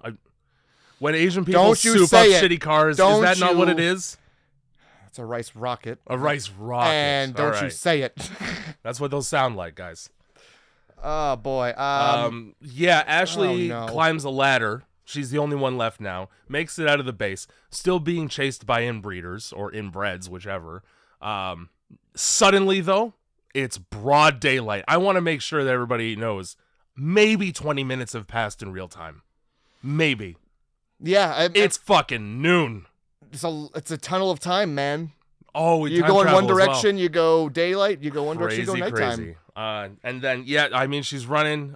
She runs right up to a helicopter. She's covered in blood, so I don't know how this guy differentiated her from any of the things that are also running. Well, she had to. There was 9 pictures of the street, and she had to pick 3 of them that had buses. She had to solve a CAPTCHA. That was a vulgar word. Yeah. But yeah, she gets on the helicopter and they fucking peace out. End of movie. Now, the end of credits scene is just a military squad traipsing through this base, getting attacked and killed. At one point, they find one of these creatures strung up and they show its face, but they don't really show its face because you don't get to see it. But that's it. I feel good about just closing it the second I saw credits happen. The end credits are like Matrix-y. I'm gonna jack into the system. I got cool glasses on, but I'm in a basement and the lights are off. We're in. Yeah, exactly. We are in. No, I couldn't watch it. I was just like, that's the end. I didn't even wait for like the end to pop up. And I'm just like, good enough. Jay will tell me if it wasn't. Now, you're going to be upset with me. Why?